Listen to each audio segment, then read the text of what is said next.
ನಮೋ ನಮಸ್ತೆ.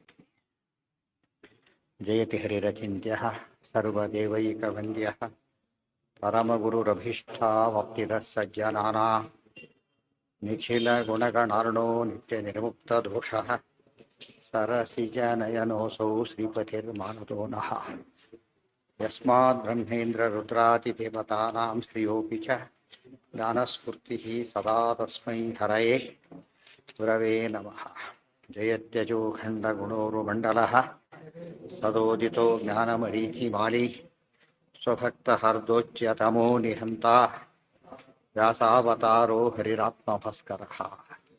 ಜಯತ್ಯಜೋ ಕ್ಷೀಣಸುಖಾತ್ಮಬಿಂಬಃ ಸ್ವೈಶ್ವರ್ಯಕಾಂತಿಪ್ರತತಃ ಸದೋದಿತಃ ಸ್ವಭಕ್ತಸಂತಾಪದುರಿಷ್ಟಹಂತ ರಾಮಾವತಾರೋ ಹರಿರೀಶಚಂದ್ರಮಾಃ. ಜಯತ್ಯಸಂಖ್ಯೋರ್ಬಲಾಂಬುಪೂರೋ ಗುಣೋಚ್ಚರತ್ನಾಕರ ಆತ್ಮವೈಭವಃ ಸದಾ ಸದಾತ್ಮಜ್ಞನದೀಭಿರಾಪ್ಯಃ ಕೃಷ್ಣಾವತಾರೋ ಹರಿರೇಕಸಾಗರಃ.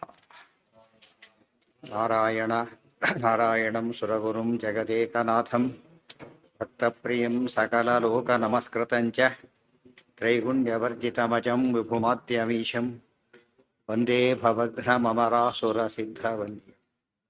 ನಾರಾಯಣಂ ನಮಸ್ಕೃತ್ಯ ನರಂ ಚೈವ ನರೋತ್ತಮಂ ದೇವೀಂ ಸರಸ್ವತೀಂ ವ್ಯಾಸಂ ತತೋ ಜಯಮುದೀರಯೇ. ಅಥಾಬ್ಜನಾಭ ಪ್ರತಿಪಹಾರಪಾಲೌ ಶಾಪಾತ್ರಿಶೋ ಭೂಮಿತಲೆ ಅಭಿಜಾತೌ ದಿತ್ಯಾಂ ಹಿರಣ್ಯೌ ಅಥ ರಾಕ್ಷಸೌ ಚ ಪೈತೃಷ್ವಸೇಯೌ ಚ ಹರೇಃ ಪರಸ್ತಾತ್. ಹೀಗೆ ಹಿರಣ್ಯಕಶಿಪು ಹಿರಣ್ಯಾಕ್ಷರು 3 ಜನ್ಮ ಹುಟ್ಟಿದರು, ಅದನ್ನೆಲ್ಲ ತಿಳಿಸಿದ್ರು. ಅದರಲ್ಲಿ ತಥೋ ಹಿರಣ್ಯಾಕ್ಷ ಉದಾರ ವಿಕ್ರಮೋ ದಿತೇಃಸುತಃ ಯೋ ಅವರಜಃ ಸುರಾರ್ಥೇ ಧಾತ್ರಾ ಅರ್ಥಿತೇನೈವ ವರಾಹರೂಪಿಣ ಧರೋಧೃತೋ ಪೂರ್ವಹತೋ ಅಬ್ಜಜೋದ್ಭವಃ. ಹಿರಣ್ಯಾಕ್ಷನ ವಧೆ 2 ಸರ್ತಿ ಆಯಿತು. ಮೊದಲನೇವನು ಬ್ರಹ್ಮದೇವರ ಮಗ, ಎರಡನೇವನು ಕಶ್ಯಪ ದ್ವಿತೀಯರ ಮಗ. ಅನಂತರ ಇನ್ನು ಅನೇಕ ವ್ಯತ್ಯಾಸಗಳನ್ನು ಹೇಳಿದರು. ತಥೋ ಹಿರಣ್ಯಾಕ್ಷ ಉದಾರ ವಿಕ್ರಮಃ ದಿತೇಃಸುತಃ ಯಹ ಅವರಜಃ ಅಂತ ಹೇಳಿದ್ರೆ ಅನುಕೂಲ ಏನಾಯಿತು ಅಂದರೆ, ಕೆಲವು ಕಡೆಗೆ ಮೊದಲು ಹಿರಣ್ಯಾಕ್ಷರನ್ನು ಕೊಂದಿದ್ದು ಆಮೇಲೆ ಹಿರಣ್ಯಕಶಿಪುವನ್ನು ಅಂತ ಹೇಳಿದರೆ, ಕೆಲವು ಸತಿ ಹಿರಣ್ಯಕಶಿಪನ ಮೊದಲು ಆಮೇಲೆ ಹಿರಣ್ಯಾಕ್ಷರನ್ನು ಕೊಂದಿದ್ದು. ಅವಾಗ ಏನರ್ಥ ಆಗುತ್ತೆ, ಮೊದಲನೇ ಹಿರಣ್ಯಾಕ್ಷ ಅಂದರೆ ಆದಿ ಹಿರಣ್ಯಾಕ್ಷ, ಆಮೇಲೆ ಹಿರಣ್ಯಕಶಿಪು. ಇನ್ನೊಬ್ಬರು ಮೊದಲು ಹಿರಣ್ಯಕಶಿಪು ಆಮೇಲೆ ಹಿರಣ್ಯಾಕ್ಷ ಮೊದಲು ಆಮೇಲೆ ಹಿರಣ್ಯಕಶಿಪು. ಬೇರೆ ಪುರಾಣಗಳಲ್ಲಿ ಬರ್ತಕ್ಕಂಥ ವಿಚಾರಗಳ ಒಟ್ಟು ನಿರ್ಣಯವನ್ನು ಕೂಡ ಶ್ರೀಮದ್ ಆಚಾರ್ಯರು ಇದರಿಂದ ಮಾಡಿದ್ದರಿಂದ ಯಾವ ಗೊಂದಲಕ್ಕೂ ಅವಕಾಶ ಇರೋದಿಲ್ಲ. ಆದರೆ ಪೂರ್ಣ ಪ್ರಜ್ಞರು ಎಲ್ಲವನ್ನು ತಿಳಿದವರಾದ್ದರಿಂದ ಉತ್ತರ ಕೊಡೋಕ್ಕೆ ಬರುತ್ತೆ. ಹೆಚ್ಚು ತಿಳಿದವರು ಏನು ಮಾಡ್ತಾರೆ, ಸಂಶಯ ಹೆಚ್ಚು ಪರಿಹಾರ ಮಾಡ್ತಾರೆ. ಹೆಚ್ಚು ಸಂಶಯ ಕ್ರಿಯೇಟ್ ಮಾಡಿದ್ರೆ ಹೆಚ್ಚು ತಿಳಿದವರಲ್ಲ. ಏನಾಗಬೇಕು, ಸಂಶಯ ಹೆಚ್ಚು ಪರಿಹಾರ ಮಾಡಬೇಕು.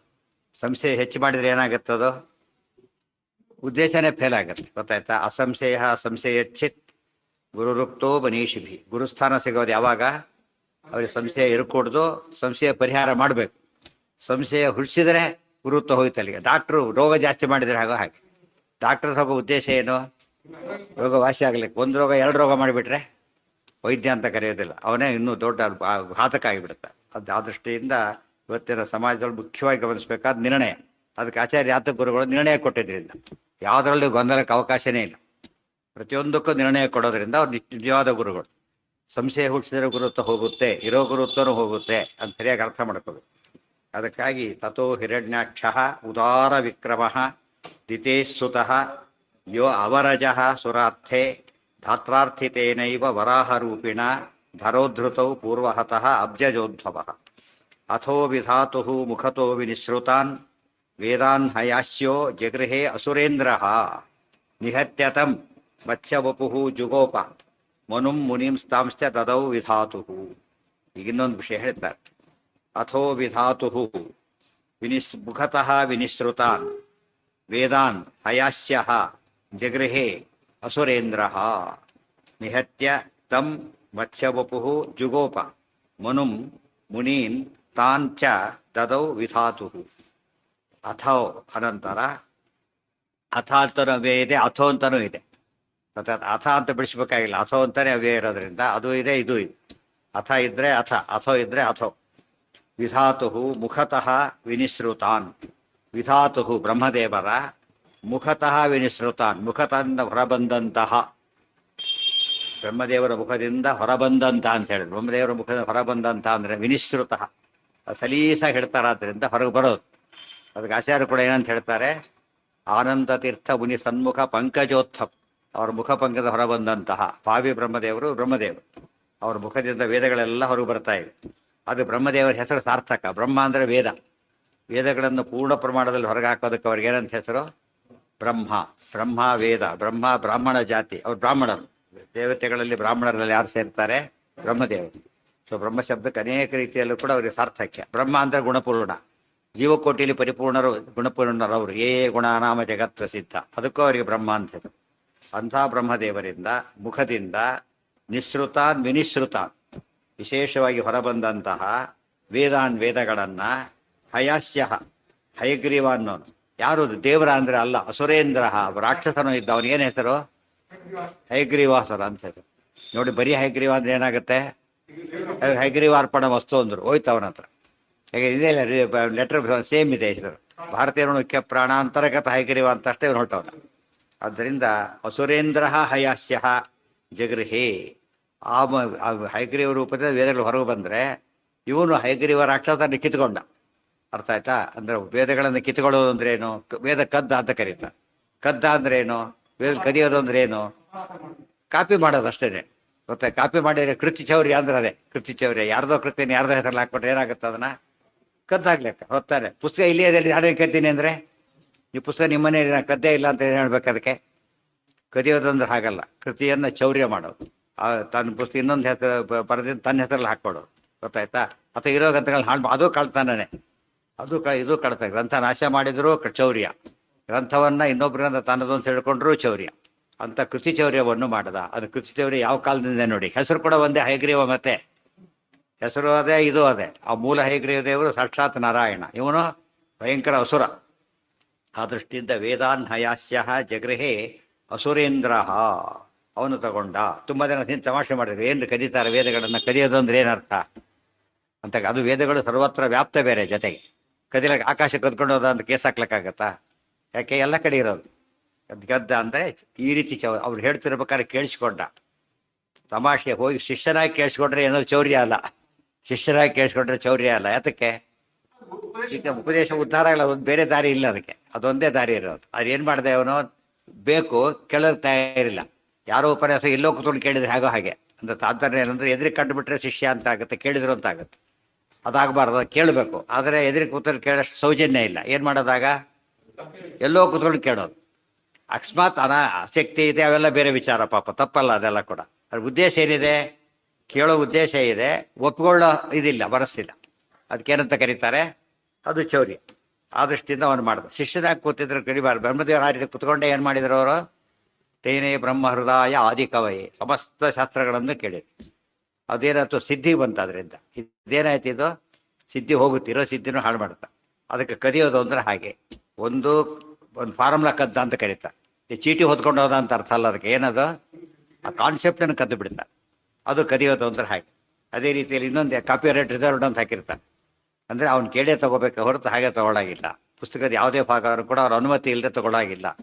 ಖಂಡನೆ ಮಾಡೋಕ್ಕೆ ತೊಗೊಳ್ಬೋದು, ಅಥವಾ ವಿತ್ ಅಪ್ರೂವಲ್ ಕೋಟ್ ಮಾಡೋದಕ್ಕೆ ಕೆಲವು ವಾಕ್ಯ ತೊಗೋಬೋದು. ಇಡೀವಾಗಿ ತೊಗೊಳಕ್ಕೆ ಬರೋದಿಲ್ಲ. ಅದು ಮತ್ತೆ ಅಕ್ಲಾಜ್ ಮಾಡಲೇಬೇಕದು. ಎಲ್ಲಿ ತೊಗೊಂಡಿರ್ತಾರೆ ಅದನ್ನು ಹೇಳಲೇಬೇಕು. ಆಗ ಕೃತಿಚೌರ್ಯ ಅಂತ ಅನಿಸೋದಿಲ್ಲ. ಪೂರ್ತಿ ಹಾಕಿ ಕೃತಜ್ಞತೆ ಹೇಳಿದ್ರೆ ಉಪಯೋಗ ಇಲ್ಲ, ಕದ್ದು ಒಪ್ಕೊಂಡಾಗತ್ತೆ ಅಷ್ಟೇ, ಉಪಯೋಗ ಇಲ್ಲ. ಅಲ್ಲಲ್ಲಿ ಕೆಲವು ಭಾಗ ತೊಗೊಂಡು ಯಾವಾಗಲೂ ಪುಸ್ತಕಗಳು ಉಪಯೋಗ ಏನು ಅಂದರೆ ಇನ್ನೊಬ್ರು ಉಪಯೋಗ ಮಾಡ್ಕೊಳ್ಳೇಬೇಕು. ಅವನು ಏನೂ ತಪ್ಪಲ್ಲ. ಬಟ್ ಅದು ಯಾವ ರೀತಿ ಉಪಯೋಗ ಮಾಡ್ಕೋಬಾರ್ದು? ತಮ್ಮದು ಅಂತ ಸ್ವಂತಿಕೆ ತೋರಿಸಬಾರ್ದು, ಮತ್ತು ಅದ್ರ ದುರ್ಲಾಭ ಪಡಿಬಾರ್ದು. ಇವನೇನು ಮಾಡಿದ? ಆ ರೀತಿ ಹೊರಟ. ವೇದಗಳನ್ನು ಕದ್ದ ಅಂಥೇಳಿ ಈ ಅರ್ಥದಲ್ಲಿ ಕದ್ದ. ಶಿಷ್ಯನಾಗಿ ಶಿಷ್ಯನಾಗದೆ ಕೇಳಿದ್ದು, ಅವ್ರು ಹೇಳ್ತಿರ್ಬೇಕಾದ್ರೆ ಕೇಳಿದ್ದು, ಅದನ್ನು ತನ್ನ ಹೆಸರಲ್ಲಿ ಹೊರಗೆ ಹಾಕೊಳ್ಳೋಕೆ ಹೋಗೋದು ಎಲ್ಲ ಗೋಸದ ಒಂದು ಸಾಲು ಮಾಡ್ದ. ಏನೋ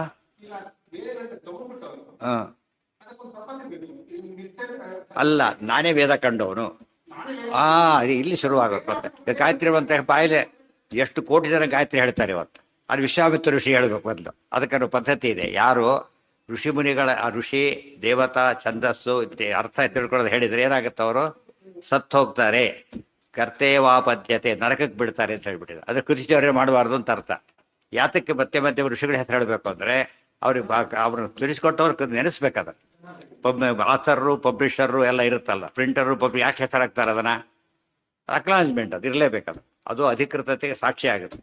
ಪುಸ್ತಕ ಬಂತು, ಹೆಸರಿಲ್ಲ, ಪ್ರಿಂಟರ್ ಹೆಸರಿಲ್ಲ, ಪ್ರಕಾಶಕರ ಹೆಸರಿಲ್ಲ, ಯಾರ ಬಾಯಿ ಬಂದ ಯಾರ ಹೆಸರಿಲ್ಲ ಅದ್ರ ಏನೋ ಬೇನಾಮಿ ಅಂತಾರಲ್ಲ ಹಾಗೆ. ಏನರ್ಥ ಅದಕ್ಕೆ? ಧೈರ್ಯ ಇಲ್ಲ ಅವನಿಗೆ, ಅಥವಾ ಸುಳ್ಳು ಹೇಳ್ತಾನೆ ಅಷ್ಟೇ. ಅದು ಬೆಲೆನೇ ಇಲ್ಲ, ಅವನ್ನೆಲ್ಲ ಬಿಸಾಕ್ಬಿಡ್ತಾನೆ. ಹ್ಞೂ ಹಾಂ ಹೌದು. ಯಾವಾಗ ಅವ್ರು ವೇದಗಳ ಪುಸ್ತಕ ನೋಡಿದ್ರೆ ಬ್ರಹ್ಮದೇವರಲ್ಲ ಅವರು ಏನು ಮಾಡಿದ್ರು? ಆ ಅದು ಪುಸ್ತಕ ಬೇಕೇ ಇಲ್ಲ ಅಂತ ಹೇಳಿದ್ಮೇಲೆ ತಾಳಿಗೆ ತೊಗೊಂಡು ಏನು ಮಾಡ್ಬೇಕು? ಯಾಕೆ ಕದ್ದನ ಕೇಳ್ಬೇಕಾದ್ರೆ ಪೇಪರ್ ಆರ್ಡರ್ ಮಾಡ್ಕೊಂಡ್ರೆ ಕದ್ದಾಗಲಿಲ್ಲ, ತಾಳಿಗೆರೆನೇ ಬೇಕಾ ಅದಕ್ಕೆ? ಸಿಡಿ ಮಾಡ್ಕೊಂಡ್ರೆ ಆಗೋದಿಲ್ವಾ?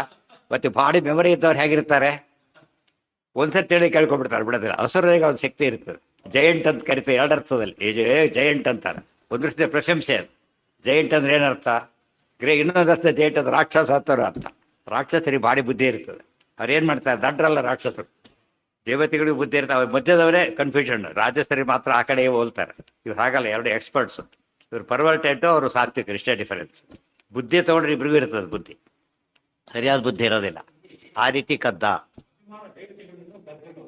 ಹಾಂ ಅಭಿಮಾನಿ ದೇವತೆಗಳು ಅಂದರೆ ಕನ್ಸರ್ಡ್ ಒಬ್ಬ ಇರ್ತಾನೆ ಕಸ್ಟೋಡಿಯನ್, ಅವನ್ನೇ ಎತ್ಕೊಂಡು ಹೋಗ್ಬಿಡೋದು. ಹೋಗ್ಯಾರಾಯ್ತು ಅಲ್ಲಿಗೆ.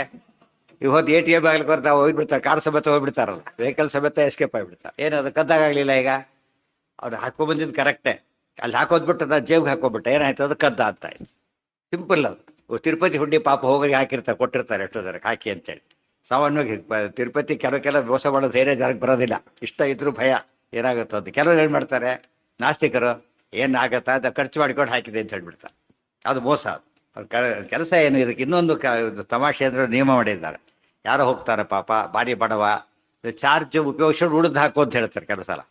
ಚಾರ್ಜ್ ಉಪಯೋಗಿಸಿ ಉಳಿದು ಹಾಕಿಬಿಡು, ಯಾಕಂದ್ರೆ ನಾನು ಹೋಗೋಕ್ಕಾಗೋದಿಲ್ಲ, ನೀನು ಹೋಗಬೇಕು. ಪಾಪ ದಿನ ಖರ್ಚು ನಂದು ಹಾಕಿದ್ರೆ ಏನು ಬಂದಾಗೈತೆ? ಈಗ ನೀನು ಹೋಗ್ತಿದ್ರೆ ಹಾಕು, ನನಗೋಸ್ಕರ ಹೋಗೋದಾರೆ ಏನು ಮಾಡಿನ್ಯಾಗ ಅಷ್ಟು ಉಪಯೋಗಿಸೋ ಅಂತೇಳಿ ಕೋಟ್ಯಾಂತರ ರೂಪಾಯಿ ಕೊಟ್ಟಿರ್ತಾರೆ. ಒಂದು 1000 ರೂಪಾಯಿ ದೊಡ್ಡ ವಿಚಾರ ಅಲ್ಲ ಅವನಿಗೆ. ಅವನಿಗೆ ಪುಣ್ಯನೂ ಬಂತು, ಇದು ಬಂತು, ಅದು ತಪ್ಪಲ್ಲ, ಯಾಕೆ ಪರ್ಮಿಷನ್ ಇದೆ ಅದರಲ್ಲಿ. ಇದು ಮೋಸ ಇದು. ಅದಕ್ಕೆ ಕೇಳಿಕೊಂಡ ತಕ್ಷಣ ಪುಸ್ತಕ ನೋಡಿದ್ರು, ಪುಸ್ತಕ ನೋಡಿ ಕಾಪಿ ಮಾಡಿದ್ರು ಅಷ್ಟೇ, ಕೇಳಿದ್ದನ್ನು ಹಾಗೆ ಒಪ್ಪಿಸಿದ್ರು ಅಷ್ಟೇ, ತಂದಲ್ಲ ಅಂತ ಹೇಳಬೇಕಾದ್ರೆ. ಲೋಕದಲ್ಲಿ ನೋಡಿ, ನಿಮ್ಮನ್ನು ಬಾಯಿ ಬಂದಾಗ ಬೈತಾರೆ, ಅವ್ರು ನಿಮ್ಮನ್ನು ಹೀಗೆ ಬೈದ್ರು ಅಂದರೆ ಸಮಸ್ಯೆ ಹೋಯ್ತು ಅಲ್ಲಿಗೆ. ತಾನೇ ಬೈದ ಅಂದರೆ ಏನಾಯ್ತು ಅಲ್ಲಿಗೆ? ಭಯಂಕರ ಅಪರಾಧಿ ಆಗ್ತಾ. ಇದು ಅರ್ಥ ಮಾಡಿಕೊಂಡ್ರೆ ಅಕ್ನಾಲಜ್ಮೆಂಟ್ ಆಫ್ ವೆರಿ ಇಂಪಾರ್ಟೆಂಟ್. ಅದನ್ನು ಕೊಡದೆ ಹೋಗಿದ್ದಕ್ಕೆ ಅವರು ದ್ರೋಹಿ ಆದ. ಕೆಲವರು ಭಾರಿ ಬುದ್ಧಿವಂತರಿರ್ತಾರೆ. ಅದು ಇನ್ನೊಂದು ಅರ್ಥ. ಕದಿಯೋದು ಅಂದ್ರೆ ಒಂದೇನು ಅಲ್ಲ, ಕದಿಯೋದು ಫಸ್ಟ್ ಭಕ್ತಿ ಇಲ್ದೇ ಕೇಳಿಸ್ಕೊಡೋದು, ಅದು ಫಸ್ಟ್ ಶುರುವಾಯಿತು. ಆಮೇಲೆ ತನ್ನ ಹೆಸರಲ್ಲಿ ಪಬ್ಲಿಷ್ ಮಾಡಿಕೊಡೋದು, ಅರ್ಥವನ್ನು ಬದಲಾಯಿಸೋದು, ಗೊತ್ತಾ? ಏನು ಬೇರೆ ಅರ್ಥವನ್ನು ತಂದು ತುರ್ಕೋದು, ಇವೆಲ್ಲ ಏನಿವು? ಕದಿಯೋ ಅನೇಕ ಮುಖವಿಡಿವು. ಮೇನ್ ಶುರುವಾಗೋದು ಅಲ್ಲಿಂದ. ಯಾಜಿಟಿದ್ದು ಕದಿಯೋದ್ರಿಂದ ಪ್ರಾರಂಭ ಆಗ್ತದೆ. ಯಾಜಿಟಿದ್ದು ಕದ್ದೋದ್ರಿಂದ ಅಲ್ಲಿಂದ ಪ್ರಾರಂಭ ಆಯಿತು. ಫಸ್ಟ್ ಇವನ್ನೆಲ್ಲ ಏನು ಮಾಡಿ ಆ ರೀತಿ ಕದೀತಾರೆ. ಪುಸ್ತಕ ಕದೀತಾರೆ, ಅರ್ಥ ಆಗುತ್ತೆ. ಅದೇ ಕದೀತಾರೆ ಅಂದರೆ ಕೇಳಿದರೆ ವೇದಗಳನ್ನ ಕದಿಯೋದಂದ್ರೆ ಕೇಳೇ ಕದಿಬೇಕಾದ್ರೆ. ಯಾರು ಬರೆದಿರೋದಿಲ್ಲ ವೇದಗಳನ್ನು, ಇತ್ತೀಚೆಗೆ ಶುರುವಾಯ್ತು ಅಷ್ಟೇ. ಪ್ರಿಂಟ್ ಮೊದಲೆಲ್ಲ ವೇದಗಳು ಏನಿರ್ತಿರಲಿಲ್ಲ, ಬರೆದಿಡಬಾರ್ದು. ಬರೆದಿಟ್ರೆ ಏನಲ್ಲ, ಅದು ವೇದ ಅಲ್ಲ. ಆದ್ದರಿಂದನೇ ಅವ್ರ ಹತ್ರ ಹೋಗಿ ಕಲಿಬೇಕಾಗಿತ್ತಾಗ. ಈಗ ಪುಸ್ತಕ ನೋಡಿ ಕಲಿಯಕ್ಕೆ ಬಂತ, ಯಾರು ಬೇಕಾದ್ರೆ ಕದ್ದು ಬಿಡ್ತಾರೆ. ಅದ್ರ ಹಿಂದೆ ವೇದಗಳನ್ನು ಬಾಯಲ್ಲೇ ಹೇಳಬೇಕು ಅಂತಿದ್ರಿಂದ, ಪುಸ್ತಕದಲ್ಲಿ ಬರಿಬಾರ್ದು. ಆದ್ದರಿಂದ ಹೋಗಲೇಬೇಕು. ವಿಜ್ಞಾನಾರ್ಥಂ ಗುರುಮೇವಾಭಿಗತ್ಯ, ಹೋಗಲೇಬೇಕಾಗಿತ್ತು, ಅನಿವಾರ್ಯ. ಅದು ಸ್ಯಾಂಕ್ಟಿಟಿ ಉಳ್ಕೊಳ್ತು. ಅದರಿಂದ ಯಾವ ಪ್ರಿಂಟ್ ಆದ ತಕ್ಷಣ ಸ್ಯಾಂಕ್ಟಿಟಿ ಹೊರಟೋಗುತ್ತೆ. ಯಾರು ಸಿಕ್ಕರೆ ಅವರೇ ಒಂದು ಅಕ್ಷರ ಮಾಡಿಬಿಟ್ಟು. ಅದರಿಂದ ಅರ್ಥ ಯಾರು ಸಿಕ್ಕರೆ ಯಾತಕ್ಕೆ ಓದಬಾರ್ದು, ಅಪಾರ್ಥ ಮಾಡ್ಕೋತಾರೆ. ಅಪಾರ್ಥ ಮಾಡಿದ್ದನ್ನು ಅಪ್ಲೈ ಮಾಡಿದಾಗ ಜನ ಹಾಳಾಗಿ ಹೋಗ್ತಾರೆ. ರಾಂಗ್ ಕರೆಕ್ಷನ್ ನಮಗೆಲ್ಲ ಕಡೆ ಅರ್ಥ ಆಗಲ್ಲ. ರಾಂಗ್ ಕರೆಕ್ಷನ್ ಎಲೆಕ್ಟ್ರಿಕ್ ಅಂತ ಅವಾಗ ಗೊತ್ತಾಗುತ್ತೆ ಎಷ್ಟು ಡೇಂಜರ್ ಅಂತ ಗೊತ್ತಾ. ಅವನು ಸಾಯ್ಬೋದು, ಎಷ್ಟು ಜನ ಸಾಯಿಸ್ಬೋದು. ಶಾಸ್ತ್ರ ಎರಡು ಭಾಳ ಕೇರ್ಫುಲ್ ಆಗಿರ್ಬೇಕು. ಅದಕ್ಕೆ ಕದಿಯೋ ಕೆಲಸ ಮಾಡದ. ನಿಹತ್ಯತಂ ಮತ್ಸ್ಯವಪುರ್ ಜಿಗೋಪ ಮನುಂ ಮುನಿಂ ಸ್ಥಾಂಶ ದದೌ ವಿಧಾತು. ಹಿಂದೆ ಭಾರಿ ಬುದ್ಧಿವಂತಿರ್ತಾರೆ. ಯಾರು ಪುಸ್ತಕಗಳು ಕಳೆದ್ರೆ ಪೂರ್ತಿ ಬಾಯಿಲೇ ಇರ್ಬಿಡೋ ಅನ್ನೋ ಶಕ್ತಿ ಇರ್ತದೆ. ಬಾಯಿ ಬರತ್ ಬಿಡ್ರಿ ಹೇಳ್ತೀನಿ ಅಂತೇಳಿ. ಯಾರೋ ಇಬ್ಬರು ಜಗಳ ಆಡ್ತಿದ್ರಂತೆ. ಯಾರು ಬ್ರಿಟಿಷರು ಯಾರ್ಯಾರೋ ಜಗಳ ಆಡ್ತಿದ್ದಾರೆ. ಅವ್ರು ಯಾರೋ ಆಚಾರ ಕೂತಿದ್ದಾರೆ, ಗೊತ್ತಾಯ್ತಾ? ಸಂಧಾನ ಮಾಡ್ತಾ ಕೂತಿದ್ದಾರೆ ಅಷ್ಟೇ. ಅವ್ರು ಯಾರ್ಯಾವ ಭಯಂಕರ ಜಗಳ ಆಡ್ಬಿಟ್ಟಿದ್ದಾರೆ, ಕೋರ್ಟ್ ಕೇಸ್ ಆಗಿದ್ದಾವೆ. ಆಮೇಲೆ ಹೀಗೆ ಅಂದಿಲ್ಲ ಅಂತವನು ಅಂದಿದ್ದಾನೆ ಅಂತ ಇವನು. ಆಗ ಅವರು ಇದಕ್ಕೆ ಏನು ಎವಿಡೆನ್ಸ್ ಬೇಕು ಅಂದರೆ, ಆಗ ಒಬ್ರು ಯಾರೋ ಕೂತಿದ್ರು, ಅವ್ರು ಕೇಳಿದ್ರೆ ಗೊತ್ತಾಗ್ಬೋದು ಅಂತ ಹೇಳ್ತಾರೆ. ಯಾರೊಬ್ರು ಅವ್ರು ಯಾರು ಆಚಾರ ಸಂಸ್ಕೃತ ಬಿಟ್ಟು ಬೇರೆ ಬರೋದಿಲ್ಲ ಅವ್ರಿಗೆ. ಕರೆಸಿದ್ರು, ಹೋದ್ರು. ಇವರು ಏನು ಮಾತಾಡಿದ್ರು ಪೂರ್ತಿ ಹೇಳ್ತಿದ್ದಾರೆ, ಇಂಗ್ಲೀಷ್ ಪೂರ್ತಿ ಹಾಗೇನೆ ಟೇಪ್ ರೆಕಾರ್ಡ್ ಆಗಿತ್ತು ಜೋರಾಗಿ. ಕೇಸಾಗಿ ಗೆದ್ದು ಬಿಟ್ರು ಅವ್ರು. ಸರಿಯಾಗಿ ಏನು ಹೇಳಿದ್ದ ಇದೇ ಏನಿಲ್ಲ ಅಂತ. ಅವ್ರ ಅರ್ಥ ಇಲ್ಲ, ಅದು ಗೊತ್ತಿಲ್ಲ ಅರ್ಥ ಅವರಿಗೆ. ಟೇಪ್ ರೆಕಾರ್ಡ್ ಅರ್ಥ ಗೊತ್ತಿರುತ್ತಾ? ಅಷ್ಟು ಮೆಮೊರಿ ಇರುತ್ತೆ, ಅಷ್ಟು ವೆರಿ ಸ್ಟ್ರಾಂಗೆಸ್ಟ್ ಮೆಮೊರಿ. ಹಾಗೆದ್ದು ಬಿಟ್ರೆ ಏನಾಯ್ತು ಅಲ್ಲಿ, ಇವು ನಮ್ಮ ಕಣ್ಣಿಗೆ ಕಂಡ ಇದನ್ನ ಆ್ಯಕ್ಚುಲಿ ನಡೆದ ಕತೆ ಅದು. ನಡೆದ ಕತೆ ಹೀಗಿರ್ಬೇಕಾದ್ರೆ ಆಚಾರ್ಯ ಎಷ್ಟು ಸಾಮರ್ಥ್ಯ ಐತೆ ಲೆಕ್ಕ. ಪೂರ್ಣ ಪ್ರಜ್ಞರು ಆಲ್ವೇಸ್ ಇವ್ರು ಒಂದೊಂದು ಕಾರಣಕ್ಕೆ ಓದ್ಬೋದು, ಕೆಲವು ಪೋರ್ಷನ್ ಕೆಲವು ಬರ್ಬೋದು ಅಂತ ತಿಳ್ಕೊಬಾರ್ದು. ಕೆಲವು ಸ್ತೋತ್ರ ವಾಯಿಸ್ತುತಿಯೇ ವಾಪಸ್ ಹೋಗ್ಬಿಡ್ತಾರೆ ಪಾಪ. ಶ್ರೀಮದ್ ಆನಂದ ತೀರ್ಥ ಬರ್ಸ್ಕೊಂಡು ಕೊನೆಗೆ ಹೋಗಿರ್ತಾರೆ, ವಾಪಸ್ ಹೋಗ್ಬಿಡ್ತಾರೆ. ಮತ್ತೆ ಯಾಕೆ ಎಲ್ಲೋ ಕೇಳ್ಕೊಂತ ಹೇಳ್ತಾರೆ, ಮನಸ್ಸಿರೋದಿಲ್ಲ, ಮೊದಲಿಂದ ಶುರುವಾಗುತ್ತೆ, ಮುಗಿಯೋದೇ ಇಲ್ಲ ಕೊನೆಗೆ. ವಿಷ್ಣು ಸಹಸ್ರನಾಮ ಮುಂದೆ ಹೋಗ್ತು ವಾಪಸ್ ಬಂದುಬಿಟ್ಟಿರ್ತಾರೆ ಹಾಗೆ. ಯಾಕೆ ಆ ಕಡೆ ಗಮನ ಇಲ್ಲದವ್ರೆ, ಅರ್ಥ ಜ್ಞಾನ ಇದ್ರೆ ಅಂತ ಅನಾಹುತ ಆಗುತ್ತೆ. ಅದು ಸರಿಯಾಗಿ ಮೆಮೊರಿ ಇದ್ದರೆ ಫಸ್ಟ್ ಕ್ಲಾಸ್ ಆಗಿರುತ್ತೆ. ಈ ರೈತರಿಗೆ ಆ ಶಕ್ತಿ ಇರೋದ್ರಿಂದ ಹಾಗೆ ಮಾಡ್ತಾರೆ. ಈ ಕದಿಯೋದು ಸಣ್ಣ ಕೆಲಸ ಅಲ್ಲ, ಭಾರಿ ಎಕ್ಸ್ಪರ್ಟೈಸ್ ಬೇಕಾದ್ರೆ ಕದಿಬೇಕಾದ್ರೆ. ಒಬ್ಬ ಕಳ್ಳ ಇದ್ದಂತ ಹೇಗೆ ಕದ್ದಿ ಅಂತ ಕೇಳಿದರೆ ಮಾತಾಡ್ತಾ ಇದ್ದಾರೆ. ಆಮೇಲೆ ನಿಮ್ಮ ಜೇಬಲ್ಲಿ ಇದೆಯಾ ನೋಡ್ತಾರೆ, ಅವ್ರು ಆಗಲೇ ಕದ್ಬಿಟ್ಟು ಮಾತಾಡ್ತಾರೆ, ಕದ್ಬಿಟ್ಟಿದ್ದಾರೆ. ಅವ್ರು ಆಶ್ಚರ್ಯ ಅಷ್ಟು ಹುಷಾರಿರ್ತಾರೋ. ಆದ್ದರಿಂದ ನಾವು ಬರೀ ಬುದ್ಧಿವಂತಿಕೆನ ದೊಡ್ಡದು ಅಂತ ಕರಿಬಾರ್ದು. ಹೇಗೆ ಉಪಯೋಗಿಸ್ತಾರೆ ನೋಡ್ಬೇಕಾದ್ರೆ, ಹೇಗೆ ಉಪಯೋಗಿಸ್ತಾರೆ. ಸದ್ಮಾರ್ಗನ ಉಪಯೋಗಿಸಿದರೆ ಅದು ಸಾತ್ವಿಕರು, ಇಲ್ಲ ಹೋದ್ರೆ ಬಂತಾರೆ ಇಷ್ಟೊತ್ತು 12ನೇ ಅಧ್ಯಾಯ ಪೂರ್ತಿ ಅದನ್ನೇ ತಾನೇ ಹೇಳಿ. ನಿಹತ್ಯ, ಆ ದೇವ್ರು ಏನು ಶಿಕ್ಷೆ ಕೊಡ್ತಾನೆ ಅದಕ್ಕೆ ನಿಹತ್ಯ, ಕೊಂದೇ ಬಿಡ್ತಾನೆ. ದೊಡ್ಡ ಅಪರಾಧ ಇದು. ಒಂದು ಜ್ಞಾನ ಕಾರ್ಯದ ಧನ ಕದಿಯೋದು ಎಲ್ಲ ತಪ್ಪು. ಧನ ಕದ್ರೆ ಮೋಸ ಅಂತ ಗೊತ್ತಲ್ಲ, ಜ್ಞಾನ ಕದ್ರೆ ಮೋಸ ಇನ್ನೂ ದೊಡ್ಡ ಮೋಸ. ಯಾತಕ್ಕೆ? ನಹಿ ಜ್ಞಾನೇನ ಸದೃಶ ಪವಿತ್ರಮೇ ವಿದ್ಯತೆ. ಧನದ ವ್ಯಾಲ್ಯೂಗಿಂತ ಅದ್ರ ವ್ಯಾಲ್ಯೂ ಭಾರಿ ಜಾಸ್ತಿ. ಮತ್ಸ್ಯವಪುರ್ ಜುಗೋಪ ಮುನಿಂ ಸ್ಥಾಮಸ್ಯ ದದೌ ವಿಧಾತು. ಯಾವ ರೀತಿ ಕೊಂದಾದ್ರೆ ಮತ್ಸ್ಯವಪುಹು, ಮತ್ಸ್ಯ ರೂಪದಿಂದ ಸಂಹಾರ ಮಾಡ್ತಾರೆ. ಮತ್ಸ್ಯಾವತಾರದ 2 ಕೆಲಸ. ಇದೊಂದು ಸತ್ಯವ್ರತನ ಉದ್ಧಾರ ಮಾಡಿದ ಕಥೆ ಗೊತ್ತು, ಮತ್ಸ್ಯ ಪುರಾಣ ಹೇಳಿದ್ದು ಗೊತ್ತು. ಇಲ್ಲಿ ಹೈಗ್ರಾಸರು ಕೊಂದಿದ್ದು ಆ ರೂಪದಿಂದ. ಮತ್ಸ್ಯವಪುಹು ನಿಹತ್ಯತಂ ಜುಗೋಪ ಜುಗೋಪ ಜುಗೋಪ ರಕ್ಷಣೆ ಮಾಡಿ 2 ಅರ್ಥ. ಅದು ರಕ್ಷಣೆ ಮಾಡಿದ ಮನುಂ ಜುಗೋಪ. ಮತ್ಸ್ಯಾವತಾರ ಆಗಿದ್ದು ಯಾವಾಗ? ವಯೋಸ್ವತ ಮನು ಸತ್ಯವ್ರತ ರಾಜನ ಕಾಲಕ್ಕೆ ಉದ್ಧಾರ ಮಾಡಿ ಮುಂದೆ ಮನ್ವಂತ ರಾಜಪತಿ ಆಗ್ತಾರಂತ, ಗೊತ್ತಾಯ್ತಾ? ಅದಕ್ಕೆ ಮನುಂ ಜುಗೋಪ, ಮನುವನ್ನು ಕಾಪಾಡಿದ ಮತ್ಸ್ಯರೂಪದಿಂದ. ಹೇಳಿದ 7 ದಿವಸಕ್ಕೆ ಸರಿಯಾಗಿ ಪ್ರಳಯ ಆಗತ್ತೆ, ತಯಾರಾಗಿರೋ ನೀನು. ಈಗ ಒಂದು ನಾವೇ ಬರುತ್ತೆ, ಮನೆಗಳು ಕೂತಿರ್ತಾರೆ, ನೀನು ಕೂಡು, ಗೊತ್ತಾಯ್ತಾ? ನಾನು ಹೀಗೆ ಕಾಣಿಸ್ಕೊತೇನೆ, ಆಗ ನನ್ನ ಇದಕ್ಕೆ ಶೃಂಗಕ್ಕೆ ಕಟ್ಕೊಂಡ್ಬಿಡು, ಪ್ರಳಯ ಕಾಲ ಪೂರ್ತಿ ಕಾಪಾಡ್ತೇನೆ, ಆಮೇಲೆ ನೀನು ಮುಂದಿನ ಮನ್ವಂತ ರಾಜ ನೀನೇ ಅಂತ ಹೇಳಿದ. ಅದಕ್ಕೆ ಮನುಂ ಜುಗೋಪ, ಮನುವನ್ನು ರಕ್ಷಣೆ ಮಾಡ್ದ. ಮುನೀನ್ ತಾಂಸ್ತ್ಯ, ಆ ಮುನಿಗಳನ್ನು ರಕ್ಷಣೆ ಮಾಡ್ದ. ದದೌ ವಿಧಾತು, ಮತ್ತು ಇನ್ನೊಂದು ಸ್ವಾರಸ್ಯ ಇದೆ. ವೇದ ಕರೆಯೋದು ಇನ್ನೊಂದು ಅರ್ಥ, ವೇದಾಭಿಮಾನಿ ದೇವತೆಗಳನ್ನ ಕರೆಯೋದು ಅಂತ ಇನ್ನೊಂದು ಅರ್ಥ. ವೇದಾಭಿಮಾನಿ ದೇವತೆಗಳನ್ನ ಕರೆಯೋದು. ಕಸ್ಟೋಡಿಯನ್ನು ಕದ್ರೆ ವಸ್ತು ಕದ್ದಾಗಾಯ್ತಲ್ಲ, ಕಸ್ಟೋಡಿಯನ್ನು ಕದ್ದು ಬಿಟ್ರೆ ಹಾಗೆ. ಎಷ್ಟೋ ಜನ ಆ ರೀತಿಯಲ್ಲಿ ಸಾಯ್ತಾರೆ. 4-5 ವರ್ಷಗಳು ನೋಡಿ, ಪೇಪರಲ್ಲಿ ನೋಡಿದ್ದು, ಯಾರೋ ವಜ್ರ ಇಟ್ಕೊಂಡ್ಬಂದಿದ್ದಾನೆ ಬೇರೆ ದೊಡ್ಡ ಭಾರಿ ವ್ಯಾಪಾರಿ. ಅವರು ಗೊತ್ತಾಯ್ತಿದೆ ಅಂತ ಹಿಡ್ಕೊಂಡು ಅವ್ನು ಕೊಂದಾಕಿ ತೊಗೊಂಡೇ ಬಿಟ್ರಿ, ಬಿಡಲಿಲ್ಲ. ಒಂದು ಕಿಡ್ನಾಪ್ ಮಾಡಿದ್ರೆ ಅವ್ನು ಕೊಂದಾಕ್ಬಿಟ್ರು. ಧನದಿಂದ ಏನಾಯ್ತು, ಅವ್ನು ಪ್ರಾಣ ಕಳ್ಕೊಂಡ. ಅದೇ ರೀತಿಯಲ್ಲಿ ಅಭಿಮಾನಿ, ಯಾರು ಇಟ್ಕೊಂಡಿರ್ತಾರೋ ಅವನ ಅಭಿಮಾನಿ ಅನ್ನಿಸ್ತಾರೆ. ಸೊ ವೇದ ಯಾರಿಗೆ ಗೊತ್ತಿರುತ್ತೆ, ಎತ್ಕೊಂಡು ಹೋಗ್ಬಿಟ್ರೆ ಅವ್ರನ್ನ ಕದ್ದಾಗಾಯ್ತಲ್ಲ. ಹೇಳೋವರೆಗೂ ಬಿಡಲ್ಲ, ನಮ್ಗೆ ಹೇಳ್ಕೊಂಡು ಬಿಡ್ತೀವಿ, ಆಯ್ತಲ್ಲ. ಆಮೇಲೆ ಅವ್ನು ಬೆಳೆದ ಕೊಂದು ಹಾಕಿಬಿಡ್ತಾರ, ಅವನಿಂದ ಹೊರಗೆ ಹೋಗಬಾರ್ದು ಬೇರೆ ಕಡೆಗೆ. ಇದು ದುಷ್ಟರ ಲಕ್ಷಣ ಇದು. ಅದಕ್ಕೆ ಮುನಿಗಳನ್ನು ಪರಮಾತ್ಮ ಸಂರಕ್ಷಣೆ ಮಾಡ್ದ. ಮುನಿಗಳನ್ನ ಅಂದ್ರೆ ಈ ಮುನಿ ವಸಿಷ್ಠ ಋಷಿಗಳು ಅವರನ್ನ, ಮತ್ತೆ ವೇದಾಭಿಮಾನಿ ಋಷಿಗಳನ್ನು ಕೂಡ ಪರಮಾತ್ಮ ರಕ್ಷಣೆ ಮಾಡಿದ. ದದೌ ವಿಧಾತುಹು, ಈ ಅರ್ಥದಲ್ಲಿ ಆಚಾರ್ಯರೆಲ್ಲ ಬರೆದಿದ್ದಾರೆ ಬೇರೆ ಕಡೆಗೆ. ವೇದಗಳು ಹುಟ್ಟೋದು ಅಂದ್ರೆ ಏನು? ಅಭಿಮಾನಿ ದೇವತೆಗಳು ಬಂದರೆ ಹುಟ್ಟಿದಾಗ ಲೆಕ್ಕ. ಅದು ಅಭಿಮಾನಿ ದೇವತೆಗಳು ಬಂದು ಆಫೀಸ್ ಇದೆ, ಅಪಾಯಿಂಟ್ಮೆಂಟ್ ಯಾರ್ದು ಆಗೇ ಇಲ್ಲ, ಆಯಿತು, ಆಗ ಆಫೀಸ್ ವರ್ಕ್ ಮಾಡಕ್ಕೆ ಶುರು ಮಾಡೋದು. ಆಫೀಸ್ ಬಿಲ್ಡಿಂಗ್ ಜಡ ಪದಾರ್ಥ, ಅಧಿಕಾರಿ ಅಭಿಮಾನಿ. ಈಗ ಯಾರು ಆಫೀಸರ್ ಅಂತ ಕೇಳಿದ್ರೆ ಆಫೀಸರ್. ಮಂತ್ರಕ್ಕೆ ಋಷಿ ಆತ್ನೇ ಅಭಿಮಾನಿ. ಪ್ರತಿಪಾದ್ಯ ದೇವತೆಗಳು ಬೇರೆ ಇದ್ದಾರೆ, ಅದು ದೊಡ್ಡ ವಿಷಯ. ಅದೊಂದು ಕರೆಯೋದು ಒಂದು ಅರ್ಥ. ಈಗ ವಿಷ್ಣುವಿನ ಹೇಳೋ ಸೂಕ್ತ ನಿಂದ ಸೂಕ್ತ ಅಂತ ಅರ್ಥ ಮಾಡಿಬಿಟ್ರೆ ಕದ್ದಾಗ ಆಯ್ತಲ್ಲ, ಅರ್ಥ ಚೇಂಜ್ ಆಗೋಯ್ತಲ್ಲ. ಅದು ಕದಿಯೋದೆ, ಅಪಾರ್ಥ ಮಾಡೋದು ಕದಿಯೋದೆ. ಅದನ್ನೆಲ್ಲ ಪರಮಾತ್ಮ ಸರಿ ಮಾಡ್ತಾ ಇದ್ದಾನೆ. ನಿಹತ್ಯತಂ ಮತ್ಸ್ಯವಪುರ್ ಜುಗೋಪ ಮನುಂ ಮುನಿಂ ತಾಂಶ್ಚ ದದೌ ವಿಧಾತು. ಆಮೇಲೆ ಏನು ಮಾಡ್ದ? ಮತ್ತೆ ಬ್ರಹ್ಮದೇವರು ತಂದ್ಕೊಟ್ಟು. ಇಲ್ಲಿ ಸ್ವಲ್ಪ ಕನ್ಫ್ಯೂಷನ್. ಅವರ ತ್ರಿತ್ತಲ್ಲಿ ತಂದ್ಕೊಡೋದು ಅಂದ್ರೆ ಏನು? ನಾವು ಯಾವಾಗ ಅಯೋಗ್ಯರಿಗೆ ಮಂತ್ರ ಕೇಳಿಸ್ಬಿಡುತ್ತೆ, ಅವರಿಗೆಲ್ಲ ಇವ್ರ ಶಕ್ತಿ ಕಡಿಮೆ ಆಗುತ್ತೆ. ಆಮೇಲೆ ಯಾರು ಮಂತ್ರೋಚ್ಚಾರಣೆ, ಅದಕ್ಕೊಂದು ಮಾತಿದೆ, ಷಟ್ಕರ್ಣೋ ಭಿದ್ಯತೆ ಮಂತ್ರ. 6 ಕಿವಿಗೆ ಮಂತ್ರ ಬಿದ್ದರೆ ಹೋಯ್ತು ಅಂತ ಅರ್ಥ. 6 ಕಿವಿ ಬೀಳೋದಾದ್ರೆ ಏನು? 3 ಕೇಳಿಸ್ಕೊಳ್ಳೋದು ಅಂತ ಅರ್ಥ. ಅದಕ್ಕೆ ಮಂತ್ರ ಉಪದೇಶ ಹೇಗೆ ಮಾಡಬೇಕು? ಕಿವಿಯಲ್ಲಿ ಅವನಿಮ್ಮ ಬೇರೆಯವ್ರಿಗೆ ಕೇಳಿಸ್ಬಾರ್ದು. ಉಪನಯನಕಾರ ಜೋರ ಗಂಟೆ ಬರೆಸ್ತಾರೆ, ಯಾತಕ್ಕೆ ಇವ್ರು ಕೇಳಿಸ್ಬಾರ್ದು. ಒಂದು ಮಂಗಳಕಾರ ಅಥವಾ ಒಂದು ಅರ್ಥ, ಉಳಿದವ್ರಿಗೆ ಕಿವಿ ಬೀಳಬಾರ್ದು. ಅದು ಹೇಳೋರಿಗೆ ಬರೋದಿಲ್ಲ ಅಂತ ಬೀಳೋ ಚಾನ್ಸೇ ಇಲ್ಲ. ಅವ್ರ ಅಪ್ಪಗೆ ಮಂತ್ರನೇ ಬರ್ತಿರೋದಿಲ್ಲ ಪಾಪ. ಅದು ಪರಿಸ್ಥಿತಿ ಆ್ಯಕ್ಚುಲಿ ಅಂತ ಕೇಸ್ ಬೇಕಾಷ್ಟು ನಡೆದಿದೆ. ಯಾರೋ ಹೇಳ್ಬೇಕು, ಇವ್ರು ಹೇಳ್ದ ಮಾಡ್ದೆ, ಅವ್ರು ಕೇಳ್ದ ಮಾಡಿದೆ, ಅಷ್ಟೇ ಹೊರತು ಇಲ್ಲೇ ಇಲ್ಲ. ಅದು ಉದ್ದೇಶ ಇನ್ನೊಬ್ಬರ ಕಿವಿ ಬೀಳಬಾರ್ದು.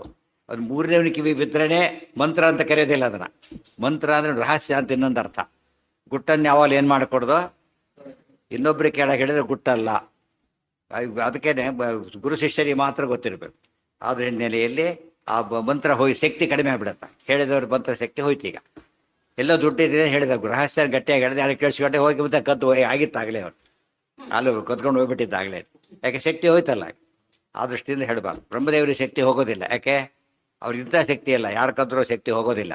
ಪರಮಾತ್ಮ ತೋರಿಸಿಕೊಟ್ಟ ಮತ್ತೆ ಕೊಟ್ಟ ಅಂದ್ರೆ ಏನರ್ಥ, ಯಾರು ಕದ್ದಿರ್ತಾರೆ ಅವರನ್ನು ನಾ ಕೊಂದಾಕಿದಾಗ ಇಷ್ಟೇ ಮತ್ತೆ ಉಳಿತಲ್ಲ, ಪೂರ್ಣ ಅವರಲ್ಲೇ ಉಳಿತು. ಅದು ಉಳಿದವರ ಶಕ್ತಿ ಕಡಿಮೆ ಆಗ್ತದೆ, ಶಕ್ತಿ ಕಡಿಮೆ ಆಗುತ್ತೆ. ಅದು ಗಟ್ಟಿಯಾಗಿ ಹೇಳಬಾರ್ದು. ಬೇರೆ ಕಡೆ ಮಂತ್ರಗಳು ಹೋದಾಗ ಯಾರ ಕೇಳ್ತಾರೆ ಗಟ್ಟಿಯಾಗಿ ಮಂತ್ರ ಹೇಳಬೇಡಿ. ಅದು ಕೇಳಿಸ್ಕೊಂಬಿಟ್ಟು ಏನು ಮಾಡ್ತಾರೆ, ಅದನ್ನು ಬರೀ ಲೋಕೋದ್ಧಾರ ಮಾಡ್ತಾರೆ, ತಪ್ಪಲ್ಲ. ಬಟ್ ತುಂಬ ಜನಗಳು ಕಾನ್ಸೆಪ್ಟ್ ಏನಂದ್ರೆ ಹಾಳು ಮಾಡ್ತಾರೆ, ಅದು ಮಿಸ್ಯೂಸ್ ಮಾಡ್ತಾರೆ. ಅದು ಇಂಪಾರ್ಟೆಂಟ್. ಈಗ ಕಳ್ಳ ಕದೀತಾನಪ್ಪ, ಈಗ ಸದುಪಯೋಗ ಕದೀತಾನೆ ಕಳ್ಳ. ಯಾತಕ್ಕೆ ಕದೀತಾನೆ ಕಳ್ಳ? ಯಾವಾಗ ಕೂಡ ಅದನ್ನು ದುರುಪಯೋಗನೇ ಮಾಡೋದು. ಸರಿಯಾಗಿದ್ದರೆ ಅವ್ನು ಕಲಿಯೋಕ್ಕೆ ಹೋಗೋದೇ ಇಲ್ಲ. ಕಳ್ಳತನದ ಹಿಂದಿರೋ ದೊಡ್ಡ ಡೇಂಜರ್ ಅಂದರೆ ಅದು ಮಿಸ್ಯೂಸ್ ಮಾಡೋದೇ. ಆದ್ದರಿಂದ ಎಂದೂ ಕೂಡ ಕಳ್ಳರಾಗಬಾರ್ದು ಅಂದ್ರೆ ಒಂದೇ, ಮಿಸ್ಯೂಸ್ ಮಾಡಬಾರ್ದು ಅಂದ್ರೆ ಒಂದೇ. ಸರಿಯಾಗಿ ಯೂಸ್ ಮಾಡೋನು ಏನು ಮಾಡ್ತಾನೆ, ಎಂದೂ ಕದಿಯಕ್ಕೆ ಹೋಗೋದು, ಇರೋದ್ರಲ್ಲೇ ಉಪಯೋಗಿಸ್ತಾನೆ ಹೊರತು ಇನ್ನೊಬ್ಬರದ್ದು ಕದಿಯೋದಿಲ್ಲ. ಇನ್ನೊಬ್ಬರ ಜ್ಞಾನವನ್ನು ಕದಿಯೋದು ಕೂಡ ಮಿಸ್ಯೂಸ್ ಮಾಡೋದಕ್ಕೇನೆ. ಅದು ಯಾರು ಕೂಡ ಈ ರೀತಿ ಹೇಳೋಕ್ಕೆ ಸಾಧ್ಯ ಇಲ್ಲ. ನಾವು ಒಳ್ಳೆ ಕೆಲಸ ಕದ್ದೆ ಅಂತ ಹೇಳಿದ್ರೆ ತಪ್ಪದು. ಎಲ್ಲ ಕಥೆಗಳಲ್ಲಿ ಹೇಳ್ತಿರ್ತಾರೆ, ಗೊತ್ತಾಯ್ತಾ? ಅದು ಬೇರೆ ಕೆಲಸ, ಅದೇ ಅರ್ಥ ಮಾಡ್ಕೊಳಕ್ಕೆ ಹೋಗಬಾರ್ದು. ದಾನ ಮಾಡೋಕ್ಕೋಸ್ಕರ ಇದ್ದಿಲ್ಲ ಕದ್ದೆ, ಸತ್ಯನಾರಾಯಣ ಪೂಜೆ ಮಾಡಿ ದುಡ್ಡು ಇದ್ದಿಲ್ಲ ಕದ್ದೆ, ಇದು ಕದ್ದೆ ಹೇಳ್ತಾರೆ. ಇದನ್ನ ದೇವ್ರು ಎದ್ದಿದ್ದಾನ, ನಾನು ಪೂಜೆ ಮಾಡಲೇಬೇಕು ಕದ್ದಾದ್ರು ಅಂತ ಹೇಳಿಲ್ಲ ದೇವರು. ಪತ್ರಂ ಪುಷ್ಪಂ ಫಲಂತೋ ಹೇಳಿದ ಮೇಲೆ ಕದ್ಲಿಕ್ಕೆ ಕಾರಣನೇ ಇಲ್ಲ. ಈ ರೀತಿ ಹೇಳಿದ್ರೆ ಕದಿಬೋದಾಗಿತ್ತು, ಹೇಳೇ ಇಲ್ಲ ದೇವರು. ಅದನ್ನು ಇದ್ದಿದ್ರಲ್ಲಿ ಕೊಡು ಅಂತ ಹೇಳಿದ್ರಿಂದ ಇನ್ನು ಕದಿಯೋ ಚಾನ್ಸೇ ಇಲ್ಲ. ಅದು ತಪ್ಪದು. ಅದು ಪ್ರಾಮಾಣಿಕತೆಗೆ ಅದು ಪತ್ರಂ ಪುಷ್ಪಂ ಫಲಂತೋ ಅದೊಂದು ಅರ್ಥ ಇದೆ. ನೀನು ನನ್ನ ಸೇವೆ ಮಾಡ್ತೀನಿ ಕದಿಲಕ್ಕೆ ಹೋಗಬೇಡ ಅಂತಲೂ ಅರ್ಥ ಅದಕ್ಕೆ, ಗೊತ್ತಾಯ್ತಾ? ಯಾಕಂದ್ರೆ ನಾನು ಕದ್ರೆ ತಗೊಳ್ಳೋದೇ ವಸ್ತುವನ್ನು ಮುಟ್ಟೋದಿಲ್ಲ. ಮತ್ತೇನು ಇದ್ದಿದ್ದು ಕೊಡು ಅಷ್ಟೇ ಸಾಕು. ಏನೂ ಇಲ್ಲ ಕೊನೆಗೆ ಕೃಷ್ಣಾರ್ಪಣೆ ಏನೂ ಇಲ್ಲ ಅಂತ ಹೇಳು ಅಷ್ಟೇ ಸಾಕು. ಆ ಮಾತು ಹೇಳ್ತಾರೆ, ಸಾಧ್ಯ ಪಷ್ಟಪಟ್ಟು ದುಡಿಯಲ್ಲ ನನಗೆ ಮಾಡೋಕ್ಕಾಗೋದಿಲ್ಲ ಅಂತ ಹೇಳೋದು ಗಟ್ಟಿಯಾಗಿ ಕೂಗಬೇಕಂತೆ. ಅದು ಮಾಡಬೇಕಾಗಿತ್ತು, ನಾನು ಮಾಡೋಕ್ಕಾಗಲಿ ಅಂತ ಗಟ್ಟಿಯಾಗಿ ಕೂಗಿ ಅನೌನ್ಸ್ ಮಾಡಿಬಿಟ್ರೆ ಏನಾಗುತ್ತೆ ಅಲ್ಲಿಗೆ ಅರ್ಥ ಪಾಪ ಕಡಿಮೆ ಆದಾಗ ಲೆಕ್ಕ ತಿಳಿತೆ. ಕೆಲವು ಸುಳ್ಳು ಸುಳ್ಳು ಮಾಡಿರಿ ಅಂತ ಹೇಳ್ಬಿಡ್ತಾರೆ, ಇದು ತಪ್ಪದು. ಅವ್ನು ಮಾಡಿಲ್ಲ ಪಾಪ, ಮಾಡಿಲ್ಲ ಜೋರಾಗಿ ಹೇಳ್ಕೊತಾರೆ. ಯಾಕೆ ಬೇರೆ ಕಾರಣ ಅಲ್ಲ, ಶ್ರದ್ಧೆ ಇಲ್ಲ ಅಲ್ಲಕ್ಕೆ. ಏನು ಮಾಡ್ಲಿಕ್ಕೆ ಪದಾರ್ಥನೇ ಇಲ್ಲ ನನ್ನ ಹತ್ರ, ನಿರ್ಗತಿಕ ನಾನು. ಅದನ್ನೆಲ್ಲ ಪುರಾಣದ ಹೇಳಿದ್ದಾರೆ, ಅದನ್ನೆಲ್ಲ ಕೂಡ ಮಾಸ ಮಾತು ಹೇಳ್ಬೇಕಾದ್ರೆ ಗಟ್ಟಿ ಹೇಳಿದ್ದಾರೆ ಹಾಗೆ ಮಾಡಬೇಕು ಅಂತೇಳಿ. ಇದೆಲ್ಲ ಯಾತಕ್ಕೆ ಹೇಳಿತ್ತು ಅಂದರೆ ಕದಿಯೋದಕ್ಕೆ ಭಾರಿ ಕೆಟ್ಟ ಕೆಲಸವಾದ್ದರಿಂದ ಕದ್ಕೊಂಡು ಹೋಗಲಿ ಬಿಡಿ ಅಂತ ಹೇಳಬಾರದು, ಕದ್ಕೊಂಡು ಹೋಗಲಿ ಅಂತ ಹೇಳಬಾರದು. ಆ ದೃಷ್ಟಿಯಲ್ಲಿ ಅದಕ್ಕೆ ಭಿಕ್ಷೆ ಬೇಡೋದು ವಾಸಿ. ಭಿಕ್ಷೆ ಬೇಡೋದಕ್ಕೆ ಅಧಿಕಾರ ಇದೆ. ಭಿಕ್ಷೆ ಬೇಡ ಯಾರ್ಯಾರೋ ಬೇಡಾಗಿಲ್ಲ. ಬ್ರಹ್ಮಚಾರಿ ಬೇಡಬಹುದು, ಯತಿಗಳು ಬೇಡಬಹುದು, ಬೇರೆಯವ್ರು ಬೇಡಾಗಿಲ್ಲ. ನಿಯಮ ಅದು. ಆಪತ್ಕಾಲಕ್ಕೆ ಬೇಡೋದು ಬೇರೆ.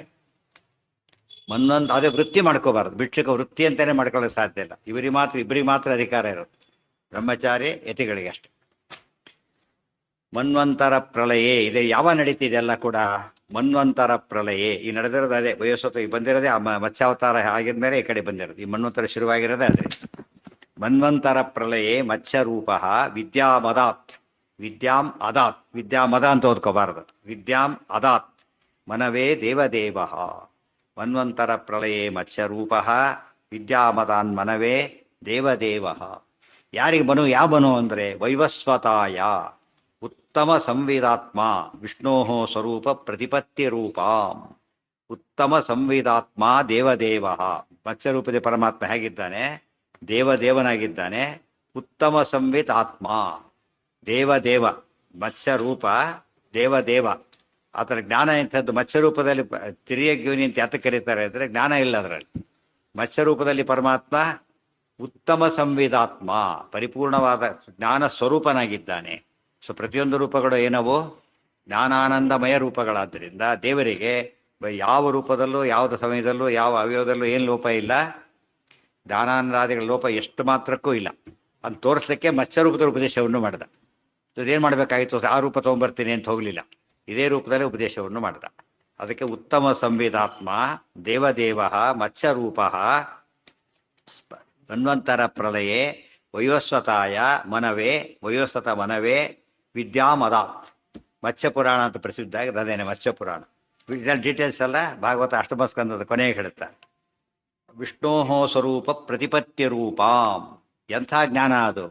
ಎಂಥ ಜ್ಞಾನ ಕೊಟ್ಟ ಅಂದರೆ ವಿಷ್ಣೋ ಸ್ವರೂಪ ಪ್ರತಿಪತ್ತಿ ರೂಪಾಂ. ವಿಷ್ಣುವಿನ ಸ್ವರೂಪವನ್ನು ಪ್ರತಿಪತ್ತಿ ಅಂದರೆ ಜ್ಞಾನ, ತಿಳಿಯೋದು, ತಿಳಿಸಿಕೊಡತಕ್ಕಂತಹ ವಿಷ್ಣುವಿನ ಸ್ವರೂಪವನ್ನು ತಿಳಿಸಿಕೊಡತಕ್ಕಂತಹ ಶ್ರೇಷ್ಠವಾದ ಜ್ಞಾನವನ್ನು ಪರಮಾತ್ಮ ಉಪದೇಶವನ್ನು ಮಾಡಿದ.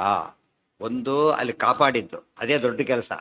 ಶ್ರೇಷ್ಠವಾದ ಜ್ಞಾನ ಕೊಟ್ಟಿದ್ದು, ಎರಡು ಕೆಲಸ ಮಾಡಿದ್ದ. ಪ್ರಳಯೋದಕ, ಅದು ಸಾಮಾನ್ಯ ಅಲ್ಲ, ಪ್ರಳಯೋದಕ. ಅದು ಎಂಥ ಪ್ರಳಯೋದಕ? ಮನ್ವಂತರ ಪ್ರಳಯೋದಕ. ಮಹಾಪ್ರಳಯದಲ್ಲಿ ಯಾರು ಇರೋದೇ ಇಲ್ಲ. ಈ ಮನ್ವಂತರ ಪ್ರಳಯ ಇದರಲ್ಲಿ ಅಂತಹ ವ್ಯಕ್ತಿಯಲ್ಲಿ ಕಾಪಾಡೋದೇ ಕಷ್ಟ. ಜೊತೆಗೆ ದಿವ್ಯವಾದ ಜ್ಞಾನವನ್ನು ಕೊಡ್ತಾನೆ. ಆ ಮೂಲಕವಾಗಿ ದೇವದೇವ ಅಂತ ಪ್ರೂವ್ ಮಾಡ್ತಾನೆ, ದೇವದೇವನಾಗಿದ್ದಾನೆ. ತನ್ನ ಕಾರ್ಯದ ಮೂಲಕ ದೇವದೇವ ಅಂತ ಸೂಚನೆ ಪೂರ್ಣನೂ ಮಾಡ್ತಾನೆ. ವಿದ್ಯಾಂ ಅದಾತ್ ಮನವೇ ದೇವದೇವ. ಇದೇನಾಯ್ತು ಈಗ? ಹಯಗ್ರೀವಾಸುರ ಸಂಹಾರದ್ದು ಒಂದು ಪರ್ಪಸ್ಸು. ಈ ರೀತಿ ಇವನು ಕಾಪಾಡಿಬಿಟ್ಟು ಅವನಿಗೆ ಜ್ಞಾನೋಪದೇಶ ಮಾಡಿದ್ದು ಇನ್ನೊಂದು. ಈಗ ಎರಡು ಕಾರ್ಯಗಳನ್ನು ಪರಮಾತ್ಮ ಯಾವ ರೂಪದಲ್ಲಿ ಮಾಡಿದ್ದಾನೀಗ? ಮತ್ಸ್ಯ ರೂಪದಲ್ಲಿ ಮಾಡಿದ್ದಾನೆ. ನೋಡಿ, ವರಾಹ ರೂಪ, ಈ ಮತ್ಸ್ಯ ರೂಪ ಬಂದಿರೋದು ವರಾಹ ರೂಪ ಆದಮೇಲೆ. ಅದನ್ನು ಮತ್ಸ್ಯ ದಶಾವತಾರಲ್ಲಿ ಹೇಳಬೇಕಾದ್ರೆ ಆ ಕ್ರಮ ಬೇರೆ ಹೊರತು ಆಗಿದ್ದ ಕ್ರಮ ಬೇರೆ, ಹೇಳೋ ಕ್ರಮ ಬೇರೆ. ಮನ್ವಂತರ ಪ್ರಳಯೇ ಮತ್ಸ್ಯ ರೂಪ ವಿದ್ಯಾಂ ಅದಾತ್ ಮನವೇ ದೇವದೇವ ವೈವಸ್ವತಾಯ ಉತ್ತಮ ಸಂವಿದಾತ್ಮ ವಿಷ್ಣೋ ಸ್ವರೂಪ ಪ್ರತಿಪತ್ತಿ ರೂಪ. ಅಥೋದಿತೆ ಜ್ಯೇಷ್ಠಸುತೇನ ಶಶ್ವತ್ ಪ್ರಪೀಡಿತ ಬ್ರಹ್ಮವರಾತ್ ಸುರೇಶಾಃ ಹರಿಂ ವಿರಿಂಚೇನ ಸಹೋಪಜಗ್ಮುಃ ದೌರಾತ್ಮ್ಯಮಸ್ಯಾಪಿ ಶಶಂಸುರಸ್ಮೈ. ಹೇಗೇನಾಯಿತು? ಅಥೋ ದಿತೇಹೇ ಜ್ಯೇಷ್ಠಸುತೇನ ಶಶ್ವತ್ ಪ್ರಪೀಡಿತ ಬ್ರಹ್ಮವರಾತ್ ಸುರೇಶಾಃ. ಶಶ್ವತ್ ಪ್ರಪೀಡಿತಾ ಆಗಬೇಕದು. ಅಂದರೆ ವಿಸರ್ಗ ಬಂದ ಇದೇ ಬಿಡಿಸ್ತಾ ಬರುತ್ತಷ್ಟೆ, ಸಂಧಿ ಹೇಳಿದಾಗ ಬರೋದಿಲ್ಲ. ಶಶ್ವತ್ ಪ್ರಪೀಡಿತಾ ಬ್ರಹ್ಮವರಾತ್ ಸುರೇಶಾಃ ಹರಿಂ ವಿರಿಂಚೇನ ಸಹ ಉಪಜಗ್ಮುಃ ದೌರಾತ್ಮ್ಯಂ ಅಸ್ಯ ಅಪಿ ಶಶಂಸುಃ ಅಸ್ಮೈ. ಅಥೋ ಆ ಬಳಿಕ ದಿತೇಹೇ ಜ್ಯೇಷ್ಠಸುತೇನ, ದ್ವಿತೀಯ ಹಿರಿಯ ಮಗನಿಂದ, ಯಾರವನು? ಹಿರಣ್ಯಕಶಿಪು. ಹಿರಣ್ಯಾಕ್ಷನ ಕಥೆ ಆಗಿತ್ತಲ್ಲ, ಈಗ ಹಿರಣ್ಯಕಶಿಪು ಬಂದ. ಜ್ಯೇಷ್ಠಸುತೇನ ಶಶ್ವತ್ ಪ್ರಪೀಡಿತಾ, ಭಾರಿ ಸದಾಕಾಲ ಪೀಡಿತಾ ಪ್ರಪೀಡಿತಾ, ಭಾರಿ ಪೀಡಿತರಾದಂತಹ. ಅವನೇನು ಮಾಡ್ದ? ಇಂದ್ರ ಲೋಕಕ್ಕೆ ಹೋಗೋದು, ಅವ್ರಿಗೆ ಹೇಳಿದ್ರು ಆಶೀರ್ವಾದ ನಾನು ಕೊಡೋದು. ಎಷ್ಟು ಪೀಡೆ, ಸಾಮಾನ್ಯ ಪೀಡೆನ ಇದು ಒಂದು. ಇಂಥ ಅವರ ಐಶ್ವರ್ಯನ ತಂದ್ಕೊಂಡ್ಬಿಡೋದು, ಭೂಲೋಕ ತನ್ನ ಮನೆಗೆ ಹೊತ್ಕೊಂಡು ಒಂದು ಹಾಕ್ಕೊಂಡ್ಬಿಡೋದು. ಅದಕ್ಕೆ ಪ್ರಪೀಡಿತಾ, ಬರೀ ಪೀಡಿತ ಬೇರೆ, ಪ್ರಪೀಡಿತ ಬೇರೆ. ದೇವತೆಗಳ ಪೀಡೆ ಅಂದ್ರೇ ದೊಡ್ಡ ರಾಕ್ಷಸ ಇವನು. ಅವರನ್ನು ಭಾರಿ ಪೀಡಿಸ್ತಾನೆ ಅಂದಮೇಲೆ ಎಷ್ಟು ಇವನಿಗೆ ಹೊರಬರದ ಸಾಮರ್ಥ್ಯ ಇತ್ತು ಅಂತ ಗೊತ್ತಾಗುತ್ತೆ. ಶಶ್ವತ್ ಪ್ರಪೀಡಿತಾ ಬ್ರಹ್ಮವರಾತ್ ಸುರೇಶಾಃ. ಸದಾ ಒಂದೆರಡು ಸಾರ ಅಲ್ಲ, ನಿರಂತರ ಕಾಡ್ತಾ ಇದ್ದಾನೆ. ಪ್ರಮಸ್ಯೆ ಯಾವಾಗ ಹೋಗೋದು? ಅವನು ಸತ್ರನೇ, ಅಲ್ಲಿವರೆಗೂ ಹೋಗೋದೇ ಇಲ್ಲ. ಅವನು ಬದುಕಿದ್ದಾನೆ ಅಂದರೆ ಏನರ್ಥ? ರೋಗ ದೇಹದಲ್ಲಿ ಸ್ವಲ್ಪ ಉಳ್ಕೊಂಡ್ರೆ ಏನು ಮಾಡುತ್ತದ? ಬೆಳೀತಾನೆ ಹೋಗುತ್ತೆ. ಸ್ವಲ್ಪ ಉಳ್ಕೊಂಡ್ರು ಕಷ್ಟ. ಅದು ರೋಗಶೇಷ ಹೇಗೋ, ಶತ್ರುಶೇಷ ಉಳಿಸ್ಬಾರ್ದು, ರೋಗಶೇಷ ಉಳಿಸ್ಬಾರ್ದು ಅಂತ ಹೇಳ್ತಾರೆ. ಇವನು ಅಂಥ ಪಾಪಿ. ಅದು ಸುರೇಶ, ಸಣ್ಣ ಪುಟ್ಟವನು ಪೀಡಿಸಿಲ್ಲ ಅವನು. ಸುರಾಹ ಅಲ್ಲ, ಸುರೇಶಾಹ. ಸುರೇಶ, ದಿಕ್ಪಾಲಕರೆಲ್ಲ ಸುರೇಶರವರು, ಆಯಾ ದಿಕ್ಕುಗಳಿಗೆ ಅಧಿಪತಿಗಳು. ಅವ್ರನ್ನೆಲ್ಲ ಕೂಡ ಪೀಡೆ ಮಾಡಿದ್ದಾನೆ. ಪೀಡಿತಾರ ಅವರೆಲ್ಲ ಏನು ಮಾಡಿದ್ರಾಗ? ಹರಿಂ ವಿರಿಂಚೇನ ಸಹೋಪಜಗ್ಮುಹು. ಹರಿ ಹತ್ರ ಹೊರಟರು. ಅದು ಡೈರೆಕ್ಟ್ ಹೋಗಾಗಿಲ್ಲ, ವಿರಿಂಚೇನ ಸಹ ಬ್ರಹ್ಮದೇವರ ಮೂಲಕ ಹೊರಟರು. ಫಸ್ಟ್ ಯಾರ ಹತ್ರ ಹೋಗ್ಬೇಕು ಇವರು? ಅವ್ರೇನು ಮಾಡ್ತಾರೆ? ಅಲ್ಲೇ ಪ್ರಾರ್ಥನೆ, ಕೆಲಸ ಕರ್ಕೊಂಡೋಗಿ ಅವ್ರ ಮೂಲಕ ಮತ್ತೆ ಪ್ರಾರ್ಥನೆ ಮಾಡಿಸ್ತಾರೆ. ಇವರೆಲ್ಲ ಈಗ ಬಂದಿದ್ದಾರೆ, ನೆನೆಸ್ಕೊಡ್ಬೇಕು ಅಂತ ಕೇಳ್ತಾರೆ. ಅವ್ರ ಮೂಲಕ ಪ್ರಾರ್ಥನೆ ಮಾಡಿದಾಗಲೇ ದೇವ್ರು ಏನು ಮಾಡೋದು? ಅದನ್ನು ಇಲ್ಲ ರಿಸೀವೇ ಮಾಡೋದಿಲ್ಲ. ಅದಕ್ಕೆ ದ್ವಾದ ಸ್ತೋತ್ರ, ಆಚಾರ ಬರೋ ಸ್ತೋತ್ರ, ಅದು ಎಷ್ಟು ಎಫೆಕ್ಟಿವ್ ಅಂದರೆ ದೇವ್ರಿಗೆ ಡೈರೆಕ್ಟ್ ಕನೆಕ್ಟ್ ಆಗೋದು, ಬೇರೆ ಕಡೆಯಿಂದ ಮಾಡಬೇಕಾಗಿಲ್ಲ. ಯಾತಕ್ಕೆ? ಉಳಿದವ್ರು ಯಾರು ಸ್ತೋತ್ರ ಕೂಡ ಎಲ್ಲಿ ಲಿಂಕ್ ಆಗಬೇಕದು? ಆಚಾರ್ಯ ಲಿಂಕ್ ಆಗಿ ಮುಂದೆ ಹೋಗ್ಬೇಕು. ಇದು ಆಚಾರ್ಯ ಬರೋದ ಸ್ತೋತ್ರ, ಅವಾಗೇನಾಗುತ್ತದ? ಡೈರೆಕ್ಟಾಗಿ ದೇವ್ರು ರಿಸೀವ್ ಮಾಡ್ತಾರೆ. ಇನ್ನು ಅರ್ಥ ಮಾಡಿಕೊಂಡ್ರೆ ಶ್ಲೋಕ ಯಾರು ಹೇಗಿದೆ ಎಂಬುದು ಎಷ್ಟು ಮುಖ್ಯನೋ, ಯಾರು ಬರೆದಿದ್ದಾರೆ ಅನ್ನೋದು ಭಾರಿ ಮುಖ್ಯ. ಯಾರು ಬರೆದಿದ್ದಾರೆ ಅನ್ನೋದ್ರ ಮೇಲೆ ಅದ್ರ ವ್ಯಾಲ್ಯೂ ಬರುತ್ತೆ. ಅದಕ್ಕೆ ಹೇಳ್ತಾರೆ ಯಾವಾಗಲೂ ಕೂಡ ಉನ್ನತ ಪ್ರಾರ್ಥಿತ ಶೇಷ ಸಂಸಾಧಕ. ದೊಡ್ಡವರಿಂದ ಪ್ರಾರ್ಥಿಸಲ್ಪಟ್ಟಾಗ ದೇವರೇನು ಮಾಡ್ತಾನೆ? ಗಮನ ಕೊಡ್ತಾರೆ. ಮತ್ತು ಯಾರೋ ಕರೆದ ರಾಷ್ಟ್ರಪತಿಯವರೆಲ್ಲ ಬರೋದಿಲ್ಲ. ಯಾರು ಇನ್ವೈಟ್ ಮಾಡ್ಬೇಕು ಅವ್ರನ್ನೆಲ್ಲ? ಇರಬೇಕು, ಪ್ರೋಟೋಕಾಲ್ ಪ್ರಕಾರ ಇನ್ವೈಟ್ ಮಾಡಿದರೆ ಮಾತ್ರ ಬರ್ತಾರೆ. ಅವರವ್ರ ಕರೆದ ಬರೋದಿಲ್ಲ. ದೇವರನ್ನ ಸಂಪರ್ಕ ಮಾಡೋಕ್ಕೆ ವಾಯುದೇವರೇ ಮೂಲ. ಸ್ವರೂಪ ಪ್ರತಿಪತ್ತಿರು ಇಲ್ಲಿ ಬ್ರಹ್ಮದೇವರು. ಅಥೋ ಜ್ಞಾನ ಕಾರ್ಯದಲ್ಲಿ ಕಾಂಟ್ಯಾಕ್ಟ್ ಮಾಡಬೇಕಾದ್ರೆ ವಾಯುದೇವರ ಮೂಲಕ, ಬೇರೆ ಕೆಲಸಕ್ಕೆ ಬ್ರಹ್ಮದೇವರ ಮೂಲಕ. ಆದ್ದರಿಂದ ಅವರಿಬ್ಬರು ಅಷ್ಟೇ ಇಂಪಾರ್ಟೆಂಟ್. ಬ್ರಹ್ಮವರಾತ್ ಸುರೇಶ, ಅದನ್ನ ಅಷ್ಟು ಪೀಡೆ ಮಾಡಿದ್ನಲ್ಲ, ಆ ಶಕ್ತಿ ಎಲ್ಲಿಂದ ಬಂತು ಅಂದರೆ ಬ್ರಹ್ಮವರಾತ್. ಅಥೋ ದಿತೇಹೇ ಜ್ಯೇಷ್ಠಸುತೇನ ಬ್ರಹ್ಮವರಾತ್ ಶಶ್ವತ್ ಪ್ರಪೀಡಿತಾ ಸುರೇಶ. ಸದಾ ಪೀಡಿತನಾದ, ಭಾರಿ ಪೀಡಿತರಾದ ದೊಡ್ಡ ದೊಡ್ಡ ದೇವತೆಗಳೆಲ್ಲ ವಿರಿಂಚೇನ ಸಹ ಹರಿಂ ಉಪಜಗ್ಮು, ಬ್ರಹ್ಮದೇವರನ್ನು ಮುಂದಿಟ್ಟುಕೊಂಡು ದೇವರ ಹತ್ರ ಹೋದರು. ಹೋಗಿ ಏನು ಮಾಡಿದರು? ದೌರಾತ್ಮ್ಯಮಸ್ಯಾಪಿ ಶಶಂಸುರಸ್ಮೈ. ಅಸ್ಮೈ ಆ ಹರಿಗೆ, ಅಸ್ಯ ದೌರಾತ್ಮ್ಯಂ, ದುರಾತ್ಮನಃ ಭಾವ ದೌರಾತ್ಮ್ಯಂ. ಗೊತ್ತಾಯ್ತಾ? ದುರಾತ್ಮನಾದ ಅವನ ದೌರಾತ್ಮ್ಯವನ್ನು ಶಶಂಸು ವಿಸ್ತಾರವಾಗಿ ತಿಳಿಸ್ಕೊಟ್ರು. ಇಷ್ಟು ಹಾಗೆ ಮಾಡ್ದ, ಹೀಗೆ ಮಾಡಿ ಎಲ್ಲ ವಿಷಯ ಹೇಳ್ಕೊಟ್ರು. ರಿಪೋರ್ಟ್ ಕೊಡಬೇಕಲ್ಲ ಇವರು. ಈ ಕಂಪ್ಲೇಂಟ್ ಕೊಡೋ ಕಾನ್ಸೆಪ್ಟು ಇದೆ ಅದರೊಳಗೆ. ಕಂಪ್ಲೇಂಟ್ ಕೊಟ್ಟ ಮೇಲೆ ಏನು ಮಾಡಬೇಕು, ತಗೋಬೇಕಾಗ ಆ್ಯಕ್ಷನ್ ತೊಗೋಬೇಕು. ಆದ್ದರಿಂದ ಕಂಪ್ಲೇಂಟ್ ಕೊಡಬೇಕು, ಪ್ರಾಪರ್ ಚಾನಲ್ ಮೂಲಕ ಪ್ರಾಪರ್ ಪರ್ಸನಿಗೆ ಕೊಡಬೇಕು. ಶಶಂಸು ರಸ್ಮೈ, ಅದು ಸ್ತೋತ್ರ ಅಂದರೆ ಅದೇ. ಸ್ತೋತ್ರ ಮಾಡೋದು ಅಂದರೆ ಸಮಸ್ಯೆನ ಹೇಳ್ಕೊಳ್ಳೋದು ಅಂತ ಅರ್ಥ. ಹೇಳ್ಕೊಡ್ಬೇಕಾದ್ರೆ ಸ್ತೋತ್ರ ಯಾಕೆ ಗುಣಗಳು ಹೇಳಬೇಕಾದ್ರೆ ಈ ಗುಣಗಳು ನಿಮ್ಮಲ್ಲಿ ಇರೋದ್ರಿಂದ ನಿಮ್ಮ ಹತ್ರ ಬಂದಿದ್ದೀವಿ ಅಂತ ಅರ್ಥ. ಅದು ಹೇಳೋದಕ್ಕೆ ಸ್ತೋತ್ರ ಉಳಿದ ಪಾಯಿಂಟ್ ಎಲ್ಲ ಹಾಕಿ ಕೊನೆಗೆ ಪ್ರಾರ್ಥನೆ. ಮುಖ್ಯ ಪ್ರಾರ್ಥನೆ ಅಂದರೆ ಯಾವುದೇ ನಮ್ಮ ವಿಘ್ನವಾದರೆ, ಜ್ಞಾನ ಕಾರ್ಯಕ್ಕೆ ವಿಘ್ನವಾದರೆ ಅದು ಪರಿಹಾರ ಮಾಡ್ತಾರೆ. ಅದು ಲೆಕ್ಚರರ್ ಇರ್ತಾನೆ, ಮನೆ ಪ್ರಾಬ್ಲಮ್ನ ಹೇಳ್ಕೊಂಡ್ರೆ ಗಾಟ್ ಔಟ್ ಅಂತ ಹೇಳ್ತಾರೆ. ಈ ಕ್ಲಾಸ್ ಮಾಡೋಕ್ಕೆ ಪ್ರಾಬ್ಲಮ್ ಆಗಿದೆ, ಟೆಕ್ಸ್ಟ್ ಬುಕ್ಸೇ ಇಲ್ಲ, ಅದನ್ನು ಹೇಳ್ಕೊಂಡ್ರೆ ಅದು ವ್ಯಾಲಿಡ್. ಅದು ಏನೇನೋ ಕೇಳ್ತೀನಿ ಅಂತ ಹೇಳಾಗಿಲ್ಲ. ಇಸ್ಮ ಕೇಳ್ದೋದ್ರೆ ಏನು ಮಾಡ್ತಾರೆ, ಆಮೇಲೆ ಯಾಕೆ ಕೇಳಿಲ್ಲ ಅಂತ ಕೇಳ್ತಾರೆ. ಅವನಿಗೆ ರೂಮೇ ಕೊಟ್ಟಿಲ್ಲ, ಸರಿಯಾಗಿ ಕ್ಲಾಸ್ ರೂಮೇ ಕೊಟ್ಟಿಲ್ಲ, ಟೆಕ್ಸ್ಟ್ ಬುಕ್ಸೇ ಇಲ್ಲ. ವರ್ಷದ ಕೊನೆಗೆ ಹೇಳ್ತಾನೆ, ಅವಾಗ ಏನು ಮಾಡ್ತಾರೆ, ಇವನ್ನೇ ಸಸ್ಪೆಂಡ್ ಮಾಡ್ತಾರೆ. ಫಸ್ಟ್ ಇಷ್ಟೊತ್ತು ಏನು ಕತೆ ಕಾಯ್ತಿದ್ದೆ ಅಂತ ಕೇಳ್ತಾರೆ. ಯಾತಕ್ಕೆ ಮೊದಲೇ ಹೇಳಬೇಕಿದೆ. ಫಲ ಕೇಳಬಾರ್ದು ಅಂತ ಹೇಳಿದ್ದಾರೆ ಅಂದರೆ ಈ ಫಲ ಅಲ್ಲ, ಮನೆ ಫಲ ಕೇಳ್ಬೋದು. ವೈಯಕ್ತಿಕ ಫಲಕ್ಕೆ ಬೇರೆ, ಇದೆಲ್ಲ ತನ್ನ ಪ್ರೊಫೆಷನ್ಗೆ ಅಟ್ಯಾಚಡ್. ಸೊ ಜ್ಞಾನ ಕಾರ್ಯಕ್ಕೆ ವಿಘ್ನವಾದಾಗ ಏನು ಮಾಡ್ಬೇಕು, ಅದನ್ನು ಕೇಳಿದ್ರೆ ಖಂಡಿತ ಪರಿಹಾರ ಆಗುತ್ತೆ. ಜ್ಞಾನ ಕಾರ್ಯಕ್ಕೆ ವಿಘ್ನ ನಮಗೆ ಯಾಕಾಗಲ್ಲ ಅಂದರೆ, ಜ್ಞಾನ ಕಾರ್ಯ ಮಾಡಿರ್ತಾರೆ ವಿಘ್ನ ಆಗೋದು. ಆ ಕೆಲಸಕ್ಕೆ ಹೋದರೆ ವಿಘ್ನ ಆಗಬೇಕು. ನಮಗೆ ಕಾನ್ಸೆಪ್ಟೇ ಗೊತ್ತಾಗೋದಿಲ್ಲ. ಸ್ಟೂಡೆಂಟಿಗೆ ಡಿಸ್ಟರ್ಬ್ ಆದರೆ ಅವಾಗ ಗೊತ್ತಾಗುತ್ತೆ. College student disturb top priority ಕೊಟ್ಟು ಸಾಲ್ವ್ ಮಾಡ್ತಾರೆ. ಸ್ಟೂಡೆಂಟ್ಸಿಗೆ ತೊಂದರೆ ಆಗುತ್ತೆ, ಏನು ಮಾಡ್ತಾರೆ, ಟಾಪ್ ಪ್ರಯಾರಿಟಿ ಕೊಡಬೇಕು. ಯಾತಕ್ಕೆ, ಜ್ಞಾನಕ್ಕೆ ತೊಂದರೆ ಬರಬಾರ್ದು ಯಾವಾಗಲೂ ಕೂಡ. ಇದು ಅರ್ಥ ಮಾಡಿಕೊಂಡ್ರೆ ನಾವು ಎಲ್ಲಿಗೆ ದೇವ್ರ ಪ್ರಾರ್ಥನೆಗೆ ಅರ್ಥ ಇರೋದು ಇದಕ್ಕೇನೆ. ಜ್ಞಾನಭಕ್ತಿ ಬೇರೆ ಕೇಳಬಾರ್ದು ಅಂತ ಹೇಳ್ತಾರೆ. ಇವರೆಲ್ಲ ಕೇಳ್ತಾರಲ್ಲ ಅಂದರೆ ಅವ್ರು ಕೇಳಿದ ಉದ್ದೇಶ ಲೋಕ ಕಲ್ಯಾಣ ಆಗಬೇಕು, ನಿರ್ವಿಘ್ನವಾಗಿ ಸಾಧನೆ ನಡಿಬೇಕು. ಸಾಧನೆಗೆ ಅರ್ಥ ಜ್ಞಾನ ಕಾರ್ಯ ಒಂದೇ ಸಾಧನೆ, ಉಳಿದೆಲ್ಲ ಏನದು ಸಪೋರ್ಟಿಂಗ್ ಇರಬೇಕು ಹೊರತು ಮೇನ್ ಅಲ್ಲ. ಶಶಂಸು ರಸ್ಮೈ ಹರಿಂ ವಿರಿಂಚೇನ ಸಹೋಪಜಗ್ಮುಹು ದೌರಾತ್ಮ್ಯಮಸ್ಯಾಪಿ ಶಶಂಸು ರಸ್ಮೈ. ದೌರಾತ್ಮ್ಯವನ್ನು ಹೇಳಿಕೊಂಡ್ರು. ಇವತ್ತು ರೋಗಾದಿಗಳು ಬರುತ್ತೆ. ನಮಗೇನಾಯ್ತು ಈಗ, ಅದೇ ರಾಕ್ಷಸರಿದ್ದಾಗ. ಪ್ರತಿಯೊಂದು ರೋಗಕ್ಕೂ ಯಾರು ಇರ್ತಾರೆ, ಅಭಿಮಾನಿ ದೈತ್ಯರಿರ್ತಾರೆ. ಗೊತ್ತಾಯ್ತಾ, ರೋಗಗಳಂದ್ರೆ ಸುಮ್ಮನೆ ಬರೋದಿಲ್ಲ. ಅವೆಲ್ಲ ಕೂಡ ಎಲ್ಲಿರ್ಬೇಕವೋ ಕೊಡೋದಿರ್ಬೇಕು ಒಬ್ಬನವನು. ಅದಕ್ಕೆ ಗರುಡ ಪುರಾಣದಲ್ಲಿ ಹೇಳ್ತಾರೆ, ಯಮದೇವರ ಮನೆ ಎಲ್ಲಿದೆ, ಬೇರೆ ಬೇರೆ ರೋಗಗಳ ಅಧಿಪತಿ ಅಭಿಮಾನಿ ಎಲ್ಲೆಲ್ಲಿರ್ತಾರೆ, ಕ್ವಾರ್ಟರ್ಸ್ ಅವರೆಲ್ಲ ಅಲ್ಲೆಲ್ಲಿರ್ತಾರೆ. ಅವರೆಲ್ಲ ಯಾರ್ಯಾರು ಕರೆದಿವರಪ್ಪ, ನೀವು ಹೋಗಿ ಅವ್ನು ಕೊಂದು ಕರ್ಕೊಂಬನ್ನಿ ಅಂತ ಹೇಳ್ತಾರೆ. ಆ ರೋಗ ಬರ್ತಾರೆ, ಅವ್ರು ಬಂದು ರೋಗನ ಬಿಡ್ತಾರೆ. ಆ ರೋಗದ ಮೂಲಕ ಹೇಳ್ಕೊಂಡು ಹೋಗ್ತಾರೆ. ಅರ್ಥ ಆಯ್ತಾ. ಗರುಡ ಪುರಾಣದಲ್ಲಿ ಇವೇನು ಮೆಕ್ಯಾನಿಕಲಿ ರೋಗಗಳು ಬರೋದಿಲ್ಲ, ಅದಕ್ಕೊಂದು ಅಭಿಮಾನಿ ದೇವತೆ ಇರಲೇಬೇಕು. ಅದಕ್ಕೇನೆ ನಾವು ರೋಗ ಬಂದಾಗ ಕೂಡ ಏನಾಯ್ತು, ಈಗ ಸಾಧನೆ ನಿಂತೋಯ್ತು. ತಕ್ಷಣ ಏನು ಮಾಡಿದಾಗ ರೋಗ ಪರಿಹಾರ. ವಿಷ್ಣು ಸಹಸ್ರನಾಮ ಹೇಳಿದ, ರೋಗ ಅರ್ಥೋ ಮುಚ್ಚತೆ ರೋಗೈಹಿ, ರೋಗದಿಂದ ಬಿಡುಗಡೆ ಅಂತಾನೆ ಸರಿ ಹೋಯ್ತಾಗ. ಅದು ಫಲಾಪೇಕ್ಷೆ ಆಗಲಿಲ್ಲ ಆಗ. ಗೊತ್ತಾಯ್ತಾ. ರೋಗ ಸರಿ ಮಾಡೋ ನಾನು ಸಿನಿಮಾಕ್ಕೆ ಹೋಗ್ಬೇಕು, ಕ್ಲಬ್ಗೆ ಹೋಗ್ಬೇಕು ಅಂದ್ರೆ ಅದು ಹೋಯ್ತು, ಪರ್ಪಸ್ ಸರಿ ಇಲ್ಲ. ಅದಕ್ಕೆ ಜ್ಞಾನ ಕಾರ್ಯ ನಡಿಬೇಕು ಅಂತ ಹೇಳಿದ್ರೆ ಏನಾಯ್ತು ಅಲ್ಲಿಗೆ, ಅದು ಏನಾಯ್ತು ಅಲ್ಲಿಗೆ ಎರಡು ವಿಶ್ವಾಸ. ಒಂದು ನಾವು ಮಾಡ್ತಿದ್ರೆ ಕಾಪಾಡ್ತಾರೆ, ಕೇಳೋದೇ ಇಲ್ಲ. ಅದು ಭಾರಿ ಹೈಯೆಸ್ಟ್ ಸ್ಟೇಜ್. ಅದಾಗದೆ ಹೋದರೆ ಅದನ್ನು ಕೇಳೋದು ತಪ್ಪಲ್ಲ, ಸರಿ ಮಾಡಿಕೊಳ್ಳೋ ವ್ಯವಸ್ಥೆ ಸಾಕು. ಸುರೇಶಾಹ ಹರಿಂ ವಿರಿಂಚೇನ ಸಹೋಪಜಗ್ಮುಹು ದೌರಾತ್ಮ್ಯಮಸ್ಯಾಪಿ ಶಶಂಸು ರಸ್ಮೈ ಅಭಿಷ್ಟುತ. ಅದಕ್ಕೆ ಹೇಳ್ತಾರೆ, ಮಗಳಿಗೆ ಮದುವೆ ಆಗಿಲ್ಲ, ಆಗದ ಹೊತ್ತು ತಮ್ಮ ದೊಡ್ಡ ಧರ್ಮಲೋಪ ಆಗುತ್ತೆ. ಮಾಡದೆ ಹೋಗ್ಬಿಟ್ರೆ ಏನಾಗುತ್ತೆ ಅಲ್ಲಿಗೆ, ಧರ್ಮಲೋಪ. ಅದು ಕಾಲೇ ಅದಾತ ಪಿತಾವಾಚ್ಯ ಅಂತಿದೆ. ಏನು ಮಾಡಿದಾಗ ಸ್ವಾಮಿಗೆ ಅನುಗ್ರಹ ಮಾಡು ಅಂತ ಕೇಳಿದೆ. ಅದು ಧರ್ಮ ಉಳಿಸ್ಬೇಕು, ಅದು ಮುಖ್ಯ. ಆ ಕಾನ್ಸೆಪ್ಟ್ ಧರ್ಮದಿಂದ ದೇವರು ಪ್ರೀತನಾಗ್ತಾನೆ. ಆ ಕಾನ್ಸೆಪ್ಟ್ ಇದ್ದಾಗ ಫಲಾಪೇಕ್ಷೆ ಆಗಲಿಲ್ಲ. ಅದು ತನ್ನ ಪ್ರತಿಷ್ಠೆಗೆ ಆಗಬೇಕು. ಅವಾಗ ಏನು ಮಾಡ್ದ, ಹೋಯ್ತಾರೆ. ಬೇಷಕಷ್ಟು ವರ ಇದ್ದಾರೆ, ಪ್ರತಿಷ್ಠೆ ತಕ್ಕಂತೆ ಇಲ್ಲ, ಕಾದ ಹೋಯ್ತಲ್ಲಿ. ಪ್ರತಿಷ್ಠೆ ದೊಡ್ಡದಾದರೆ ಅದು ಫಲಾಪೇಕ್ಷೆ ಆಯಿತು. ಧರ್ಮ ದೊಡ್ಡದು, ಯೋಗ್ಯನ ಸಿಗಬೇಕು. ಎಲ್ಲ ಹಿಂದಿನವ್ರು ಮಾಡಿದ್ದೆಲ್ಲ ಹಾಗೆ. ಅದಕ್ಕೆ ಅದೇನಾಗಲಿಲ್ಲ, ಅವ್ರ ಪಾರ್ಟ್ ಆಫ್ ಸಾಧನೆ ಆಗಿದ್ದರಿಂದ ದೋಷ ಅಲ್ಲ. ಯಾವುದೇ ಒಂದು ಸಮಸ್ಯೆ ತಗೊಂಡು ನಮ್ಮ ಜ್ಞಾನ ಕಾರ್ಯಕ್ಕೆ ಅಟ್ಯಾಚ್ ಆಗಿದ್ದರೆ ಅದು ಪರಿಹಾರವಾಗಲಿ ಅಂತ ಕೇಳಿದರೆ ತಪ್ಪಲ್ವೇ ಅಲ್ಲ. ಅದನ್ನ ಬಿಟ್ಟು ಬೇರೆ ಕೇಳಿದರೆ ಮಾತ್ರ ಅದು ಬರೀ ಅಪರಾಧ ಅಲ್ಲ. ಮಾಫಲೇಶು ಕದಾಚಾರ ಅದೆಲ್ಲ ಕೇಳಬೇಡ ಅಂತೇಳಿ. ಅಭಿಷ್ಟುತಸ್ಥೈರ್ ಹರಿರುಗ್ರ ವೀರ್ಯೋ ನೃಸಿಂಹ ರೂಪೇಣ ಸ ಆವಿರಾಸೀತ್. ಹಾಗೆ ಸಂಹಾರ ಮಾಡಬೇಕು ಅವನನ್ನು. ಹೇಗೆ ಬಂದ ಪರಮಾತ್ಮ, ಅಭಿಷ್ಟುತಃ ತೈಹಿ ಹರಿಹಿ ಉಗ್ರವೀರ್ಯ ನೃಸಿಂಹರೂಪೇಣ ಸಹ ಆವಿರಾಸಿ ಹತ್ವಾ ಹಿರಣ್ಯಂಚ ಸುತಾಯ ತಸ್ಯ ದತ್ವಾಭಯಂ ದೇವಗಣಾನತೋಷಯತ್. ಎರಡೇ ಶ್ಲೋಕದಲ್ಲಿ ನೃಸಿಂಹಾವತಾರ ಮುಗಿಸಿದರು.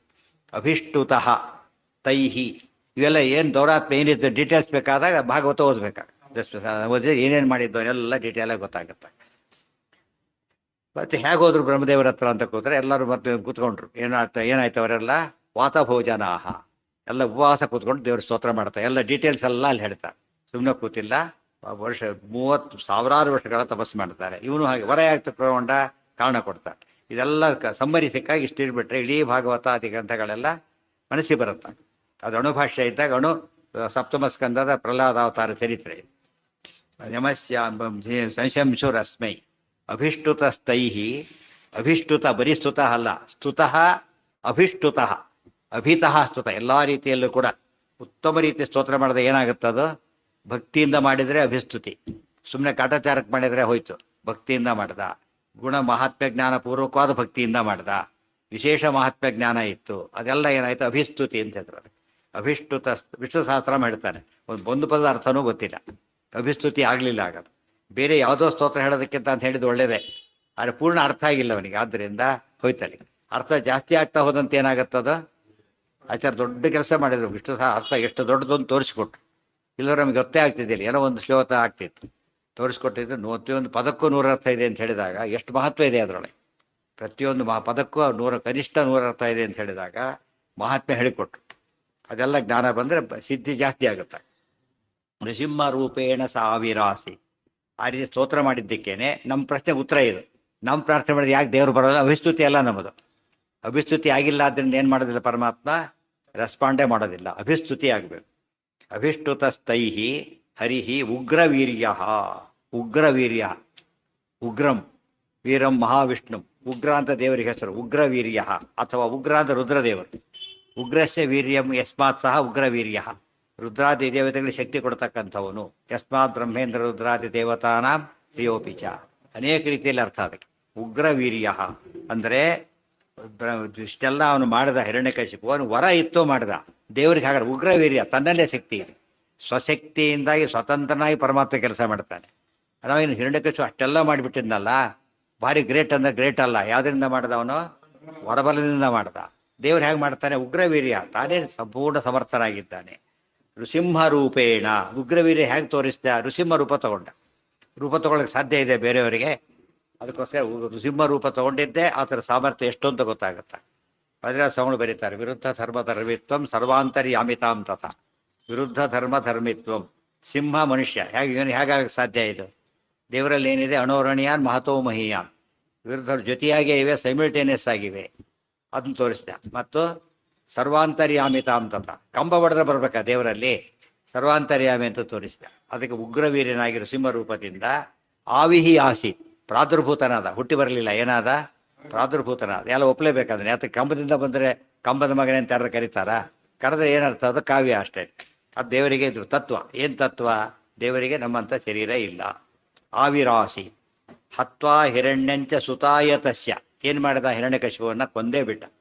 ಇದ್ರದ್ದು ಏನರ್ಥ ಅಂದರೆ ಭಾರಿ ಇಂಪಾರ್ಟೆಂಟ್. ಭೀಷ್ಮರು ದ್ರೋಣರೆಲ್ಲ ಯಾರ ಪಕ್ಷ ಸೇರಿದರು? ಕೌರವ ಪಕ್ಷದ. ಪರಮಾತ್ಮ ಅವ್ರು ಮೂಲತಃ ಯೋಗ್ಯರು ಸರಿನೇ, ಅದು ಆ ರೂಪದಲ್ಲಿ ತಪ್ಪಾಡಿದ್ದಕ್ಕೆ ಏನು ಮಾಡಿದರು? ಸಂಹರಣೆ ಮಾಡಿಸ್ದೆ, ಬಿಡಲಿಲ್ಲ. ಆ ತಪ್ಪಿಗೇನು ಶಿಕ್ಷೆ ಆಗಬೇಕು? ಮತ್ತು ಮೈಲಿಗೆ ಆಯ್ತಪ್ಪ, ಏನು ಮಾಡಬೇಕಾಗ?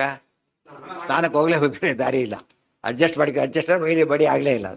ಬೈಲಿ ಅಡ್ಜಸ್ಟ್ ಆಯ್ತು ಹೊರತು ಬಡಿ ಆಗಲಿಲ್ಲ. ಸ್ನಾನ ಆಗಲೇಬೇಕು. ಎಷ್ಟು ದೊಡ್ಡವ್ರ ಮೈಲಿಗೆ ಆದರೆ ಏನು ಮಾಡಬೇಕಾಗ?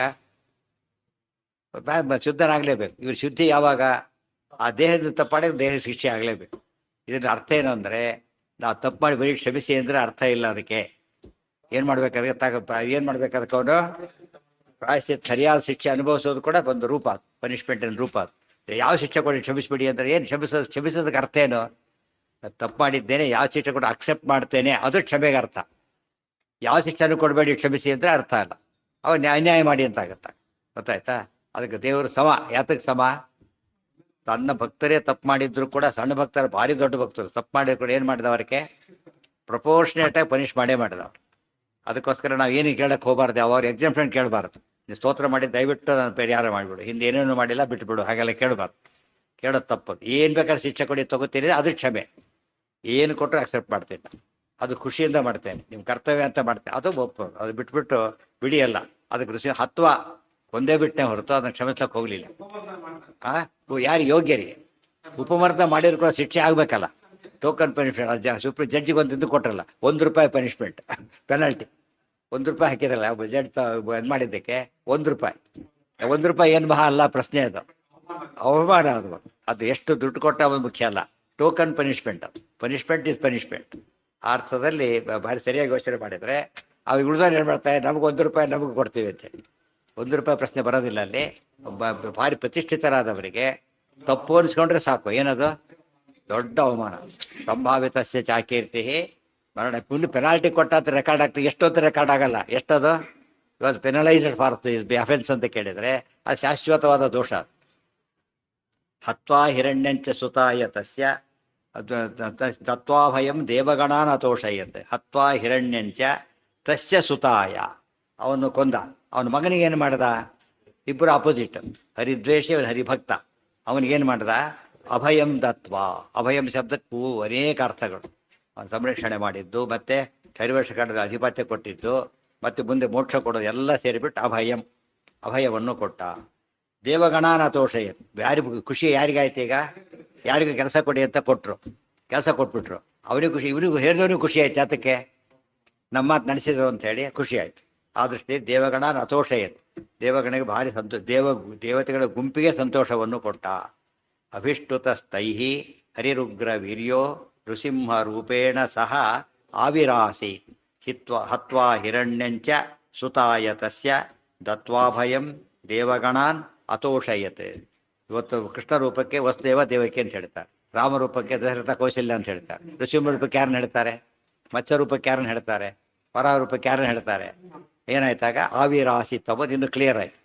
ಅವರಲ್ಲ, ಅಲ್ಲಿ ಹಾಗೆ ನೃಸಿಂಹ ರೂಪದಿಂದ ಪ್ರಾದುರ್ಭೂತನಾದನೋ ಯಾವ ಅವತಾರ ತೊಗೊಂಡ್ರು ಹಾಗೆ ಆಗೋದು. ಕೆಲವೊಮ್ಮೆ ಮೋಹನಕ್ಕೋಸ್ಕರ ಏನು ಮಾಡ್ತಾರೆ, ತಂದೆ ತಾಯಿನ ತೋರಿಸ್ತಾರೆ, ಕೆಲಸ ತಿಲ್ಲೇ ಇಲ್ಲ. ಇದು ಅರ್ಥ ಮಾಡ್ಕೊಂಡು ಆವಿರಾಸಿ, ಆ ದೃಷ್ಟಾಂತ ಕೊಡೋರು ಆಚಾರ ಹಾಗೆ ಕೊಡ್ತಾರೆ. ಯಥಾ ನೃಸಿಂಹ ಕೃತ್ಯರಾವಿರಾಸಿ. ನೃಸಿಂಹ ರೂಪ ಬಂತಲ್ಲ, ಅದೇ ರೀತಿಯೇ ಕೃಷ್ಣಾವತಾರ ಮಾಡ್ದ, ಅದೇ ರೀತಿಯೇ ವೇದವ್ಯಾಸ ಅವತಾರ ಆಯಿತು ಅಂತ ತೋರಿಸ್ತಾ ಬರ್ತಾರೆ. ಯಾಕೆ? ಕಾಣೋದು ಬೇರೆ, ನಡೆದಿದ್ದಷ್ಟೇ, ಪ್ರಾದುರ್ಭಾವನೆ ಹೊರತು ಯಾರೋ ನಿಮಿತ್ತ ಮಾಡಿಕೊಂಡು ಹುಟ್ಟು ಬಂದ ರೂಪ ಅಲ್ಲೇ ಅಲ್ಲ ಅಂತ ಹೇಳೋದಕ್ಕೆ ಎಕ್ಸಾಂಪಲ್ ಕೊಟ್ಟು ನರಸಿಂಹ ರೂಪದ್ದೇನೆ.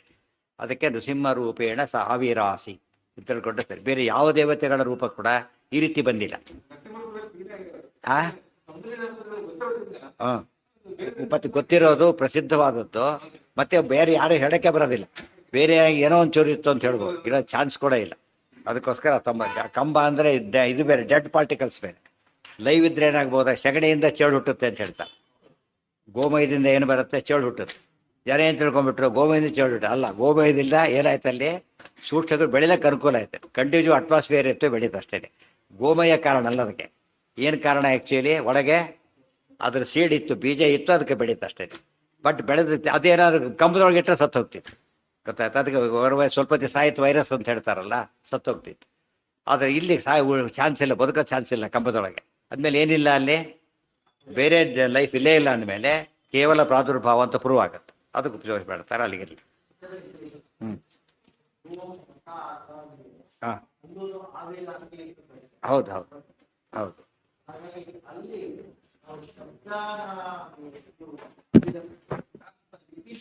ಯಾವ ಏನೋ ಹೇಳಿ, ಯಾವುದು ಎಲ್ಲಿ? ಹೌದು ಹೌದು ಹೌದು ಹೌದು. ಹಾಂ ಹಾಂ ಹಾಂ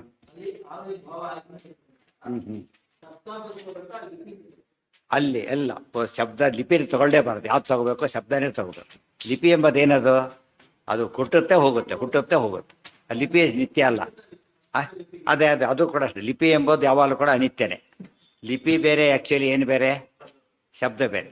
ಅದು ಲಿಪಿ ತಿಳಿಸೋದಕ್ಕೆ ಏನು ಮಾಡ್ತಾರೆ, ಅಲ್ಲ ಶಬ್ದ ತಿಳಿಸೋ ಲಿಪಿ ಉಪಯೋಗಿಸ್ತಾರೆ ಅಷ್ಟೇ. ಈ ನಾನು ಎನ್ನು ಬರೆದ್ರು ನಾನೂನೇ, ನಾನು ಬರೆದ್ರು ನಾನೂನೇ, ಎನ್ನು ಬರೆದ್ರು ಅದು ಕನ್ನಡನೇ, ಗೊತ್ತಾಯ್ತಾ. ಇದು ಕೂಡ ಕನ್ನಡನೇ, ಅದು ಲಿಪಿ ಬೇರೆ ಆಯ್ತು ಅಷ್ಟೇ. ಬಟ್ ನಾನು ಎಂಬುದು ಭಾಷೆ, ನಾನು ಎಂಬುದು ಲ್ಯಾಂಗ್ವೇಜು, ಎನ್ನು ಎಂಬುದು ಲಿಪಿ ಅದು, ಗೊತ್ತಾ. ನಾನು ಅದು ಲಿಪಿ ಅದು, ನಾನು ಎಂಬುದು ಪದ, ಅದು ನಿತ್ಯ. ಅದು ವರ್ಣಗಳ ನಿತ್ಯ, ವರ್ಣಗಳ ನಿತ್ಯ ಅದು. ಆದರೆ ಇದು ಲಿಪಿ ನಿತ್ಯ ಅಲ್ಲ, ಲಿಪಿ ನಿತ್ಯ ಅಲ್ಲ. ಲಿಪಿ ಬರುತ್ತೆ ಹೋಗುತ್ತೆ. ಈಗಲೇ ದೇವನಾಗರಿ ಮೊದಲು ಇರಲೇ ಇಲ್ಲ, ಗೊತ್ತಾಯ್ತಾ. ಬಂದು ಒಂದು 500 ವರ್ಷ ಸಾಲ ಆ ಕಡೆ ಈ ಕಡೆ ಆಯ್ತು ಅಷ್ಟೇ. ಅದಕ್ಕಿಂತ ಬೇರೆ ಬೇರೆ ಲಿಪಿಗಳಿತ್ತು. ಮತ್ತು ಯಾವಾಗಲೂ ಇರುತ್ತೆ ಅಂತ ಏನಿಲ್ಲ. ಕನ್ವೀನಿಯನ್ಸ್ ಪ್ರಕಾರ ಏನು ಮಾಡ್ಬೋದು, ಇವರು ಚೇಂಜ್ ಮಾಡ್ಕೊಂಬಿಡ್ಬೋದು. ಈಗ ನೀವು ಕಂಪ್ಯೂಟ್ರಲ್ಲಿ ಬರೆಯೋ ಕ್ರಮನೇ ಬೇರೆ. ಅದು ABCD ಏನಾಗಿರೋದಿಲ್ಲ, ಅದು ಎಲ್ಲೆಲ್ಲಿ ಏನೋ ಇರುತ್ತೆ. ಟಕ ಹೊಡಿತಾರೆ. ಟೈಪ್ ಹೊಡಿಬೇಕಾದ್ರೂ ಕೂಡ ಎಲ್ಲೆಲ್ಲ ಇರುತ್ತೆ ಅದೆಲ್ಲ. ಆರ್ಡ್ರು ಕೂಡ ಅಷ್ಟೇ. ಆರ್ಡ್ರು ಕೂಡ ನಾವು ಇರಬೇಕು ಅಂತ ಹಾಗಿಲ್ಲ. ನಿತ್ಯಗಳು, ವರ್ಣಗಳು ನಿತ್ಯ ಆದ್ದರಿಂದ ಯಾವನಲ್ಲಿ ಬೇಕಾದ್ರೆ ಇರ್ಬೋದು. ನಾವು ಹೇಳೋ ಆರ್ಡ್ರ್ ಯಾತಕ್ಕೆ ಅಂದರೆ ಉಚ್ಚಾರಣೆ ಅನುಕೂಲಕ್ಕೋಸ್ಕರ ಹೇಳೋದಷ್ಟು. ಅಕಾರ ಎಲ್ಲ ಕಡೆ ಇದೆ, ಆಕಾರ ಎಲ್ಲ ಕಡೆ ಇದೆ. ವರ್ಣಾನಾಂ ದೇವತಾನಾಂಚ ನಿತ್ಯತ್ವಾತ್ ನಕ್ರಮ ಸ್ವತಃ. ಸ್ವತಃ 20 ಜನ ಒಟ್ಟಿಗೆ ಕೂತಾಗ ಯಾರು ಮೊದಲು ಯಾರು ಸೆಕೆಂಡ್ ಇಲ್ಲೇ ಇಲ್ಲ, ಅದು ಪ್ರಶ್ನೆ ಮಾಡಿಬಿಡ್ತಾರೆ. ಯಾರಿಗೆ ಮೊದಲು ಬಿದ್ದರೂ ಕೂಡ ಏನಲ್ಲ ಅದು ಗಲಾಟೆ ಮಾಡೋಂಗಿಲ್ಲ. ಯಾತಕ್ಕೆ? ಉದ್ದೇಶಪೂರ್ವಕ ಹಾಕಿದ್ದಲ್ಲ, ಯಾರ ಮೇಲೆ ಬೇಕಾದ್ರೂ ಬಿಡ್ಬೋದು. ಅದು ನಿತ್ಯ, ಅದು ಎಕ್ಸಾಂಪಲ್ ಅಷ್ಟೇ. ಅದು ನಿಜವಾಗ್ಲೂ ಕೂಡ ನಿತ್ಯ ಪದಾರ್ಥಗಳಿಗೆ ಕ್ರಮ ಇರೋದಿಲ್ಲ. ನಿತ್ಯ ಅಲ್ಲ, ಆದ್ದರಿಂದ ಹೊರಟೋಯ್ತಾರೆ. ವರ್ಣಕ್ಕೂ ಲಿಪಿಗೂ ಇಷ್ಟೊತ್ತು ಹೇಳಿದ್ದೇನು? ವರ್ಣ ಅಂಬೋದು ಪ್ರತ್ಯೇಕ ದ್ರವ್ಯ, ಅದು ಅಕಾರಾದಿಗಳು. ಆ ಅಂತ ಬರೆಯೋದು ಲಿಪಿ, ಆ ಅಂತ ಉಚ್ಚಾರಣೆ ಮಾಡೋದು ವರ್ಣ. ಅದು ಕೂಡ ಧ್ವನಿ ಬೇರೆ ವರ್ಣ ಬೇರೆ, ಧ್ವನಿ ಬೇರೆ ವರ್ಣ ಬೇರೆ. ಮೂಕನಿಗೆ ವರ್ಣ ಗೊತ್ತಿದೆ, ಧ್ವನಿ ಇಲ್ಲ ಅಷ್ಟೇ. ನಾವು ಮ್ಯೂಟ್ ಮಾಡಿದರೆ ಹೇಗೋ ಹಾಗೆ, ಮ್ಯೂಟ್ ಮಾಡಿಬಿಟ್ಟಾಗ ವರ್ಣ ಬೇರೆ ಇರ್ತಲ್ಲ. ಮ್ಯೂಟ್ ಮಾಡಿದಾಗ ಚಿತ್ರ ಕಾಣಿಸುತ್ತೆ, ಮಾತು ಕೇಳಿಸೋದಿಲ್ಲ. ಸೊ ಎರಡು ಏನಂತಾಯ್ತು ಈಗ? ಆಡಿಯೋ ಬೇರೆ ವಿಡಿಯೋ ಬೇರೆ ಅಂತ ಆಯ್ತಲ್ಲ, ಆ ಥರ. ಸೊ ವರ್ಣಗಳೆಲ್ಲ ಪ್ರತ್ಯೇಕ ದ್ರವ್ಯಗಳು, ಪದಾರ್ಥಗಳು. ಆದರೆ ಧ್ವನಿ ಎಂಬುದೇನದು? ಅದು ವ್ಯಂಗ್ಯ. ಧ್ವನಿಯಿಂದ ಹೇಳಿದೆ ವರ್ಣನ, ಧ್ವನಿಯಿಂದ ಮಾಡಿದಾಗ ಅದು ಧ್ವನಿ ವ್ಯಂಗ್ಯವಾದದ್ದು ವರ್ಣ. ನಾವು ಲಿಪಿಯಿಂದ ಮಾಡಿದ್ರೆ ಲಿಪಿ ವ್ಯಂಗ್ಯವಾದದ್ದು ಇದು. ಬರೆದ್ರೆ ಲಿಪಿಯಿಂದ ಕಾಣಿಸುತ್ತೆ, ಹೇಳಿದರೆ ಧ್ವನಿಯಿಂದ ಕೇಳಿಸುತ್ತೆ. ಧ್ವನಿ ಬೇರೆ ವರ್ಣ ಬೇರೆ, ಗೊತ್ತಾಯ್ತಾ? ಧ್ವನಿ ಬೇರೆ ವರ್ಣ ಬೇರೆ, ಲಿಪಿ ಬೇರೆ ವರ್ಣ ಬೇರೆ. ಧ್ವನಿ ಎಂಬುದು ಯಾವಾಗಲೂ ಇರೋದಿಲ್ಲ, ವರ್ಣ ಯಾವಾಗಲೂ ಇರುತ್ತೆ. ಧ್ವನಿ ಬಂದು ಹೇಳಿದಾಗ ಬಂತು, ಆಮೇಲೆ ಹೋಯ್ತು. ವರ್ಣ ಅದೇ ಇರುತ್ತೆ ಯಾವಾಗಲೂ ಕೂಡ. ಪದಾರ್ಥ ಈಗ ಲೈಟ್ ಆಗಿದಾಗ ಕಾಣಿಸ್ತು, ಆರಿಸಿದಾಗ ಕಾಣಿಸ್ತಿಲ್ಲ. ಕಾಣಿಸೋದು ಕಾಣಿಸ್ತಾ ಇರೋದು ಹೇಗೋ ಹಾಗೆ. ಹಾಂ. ಓ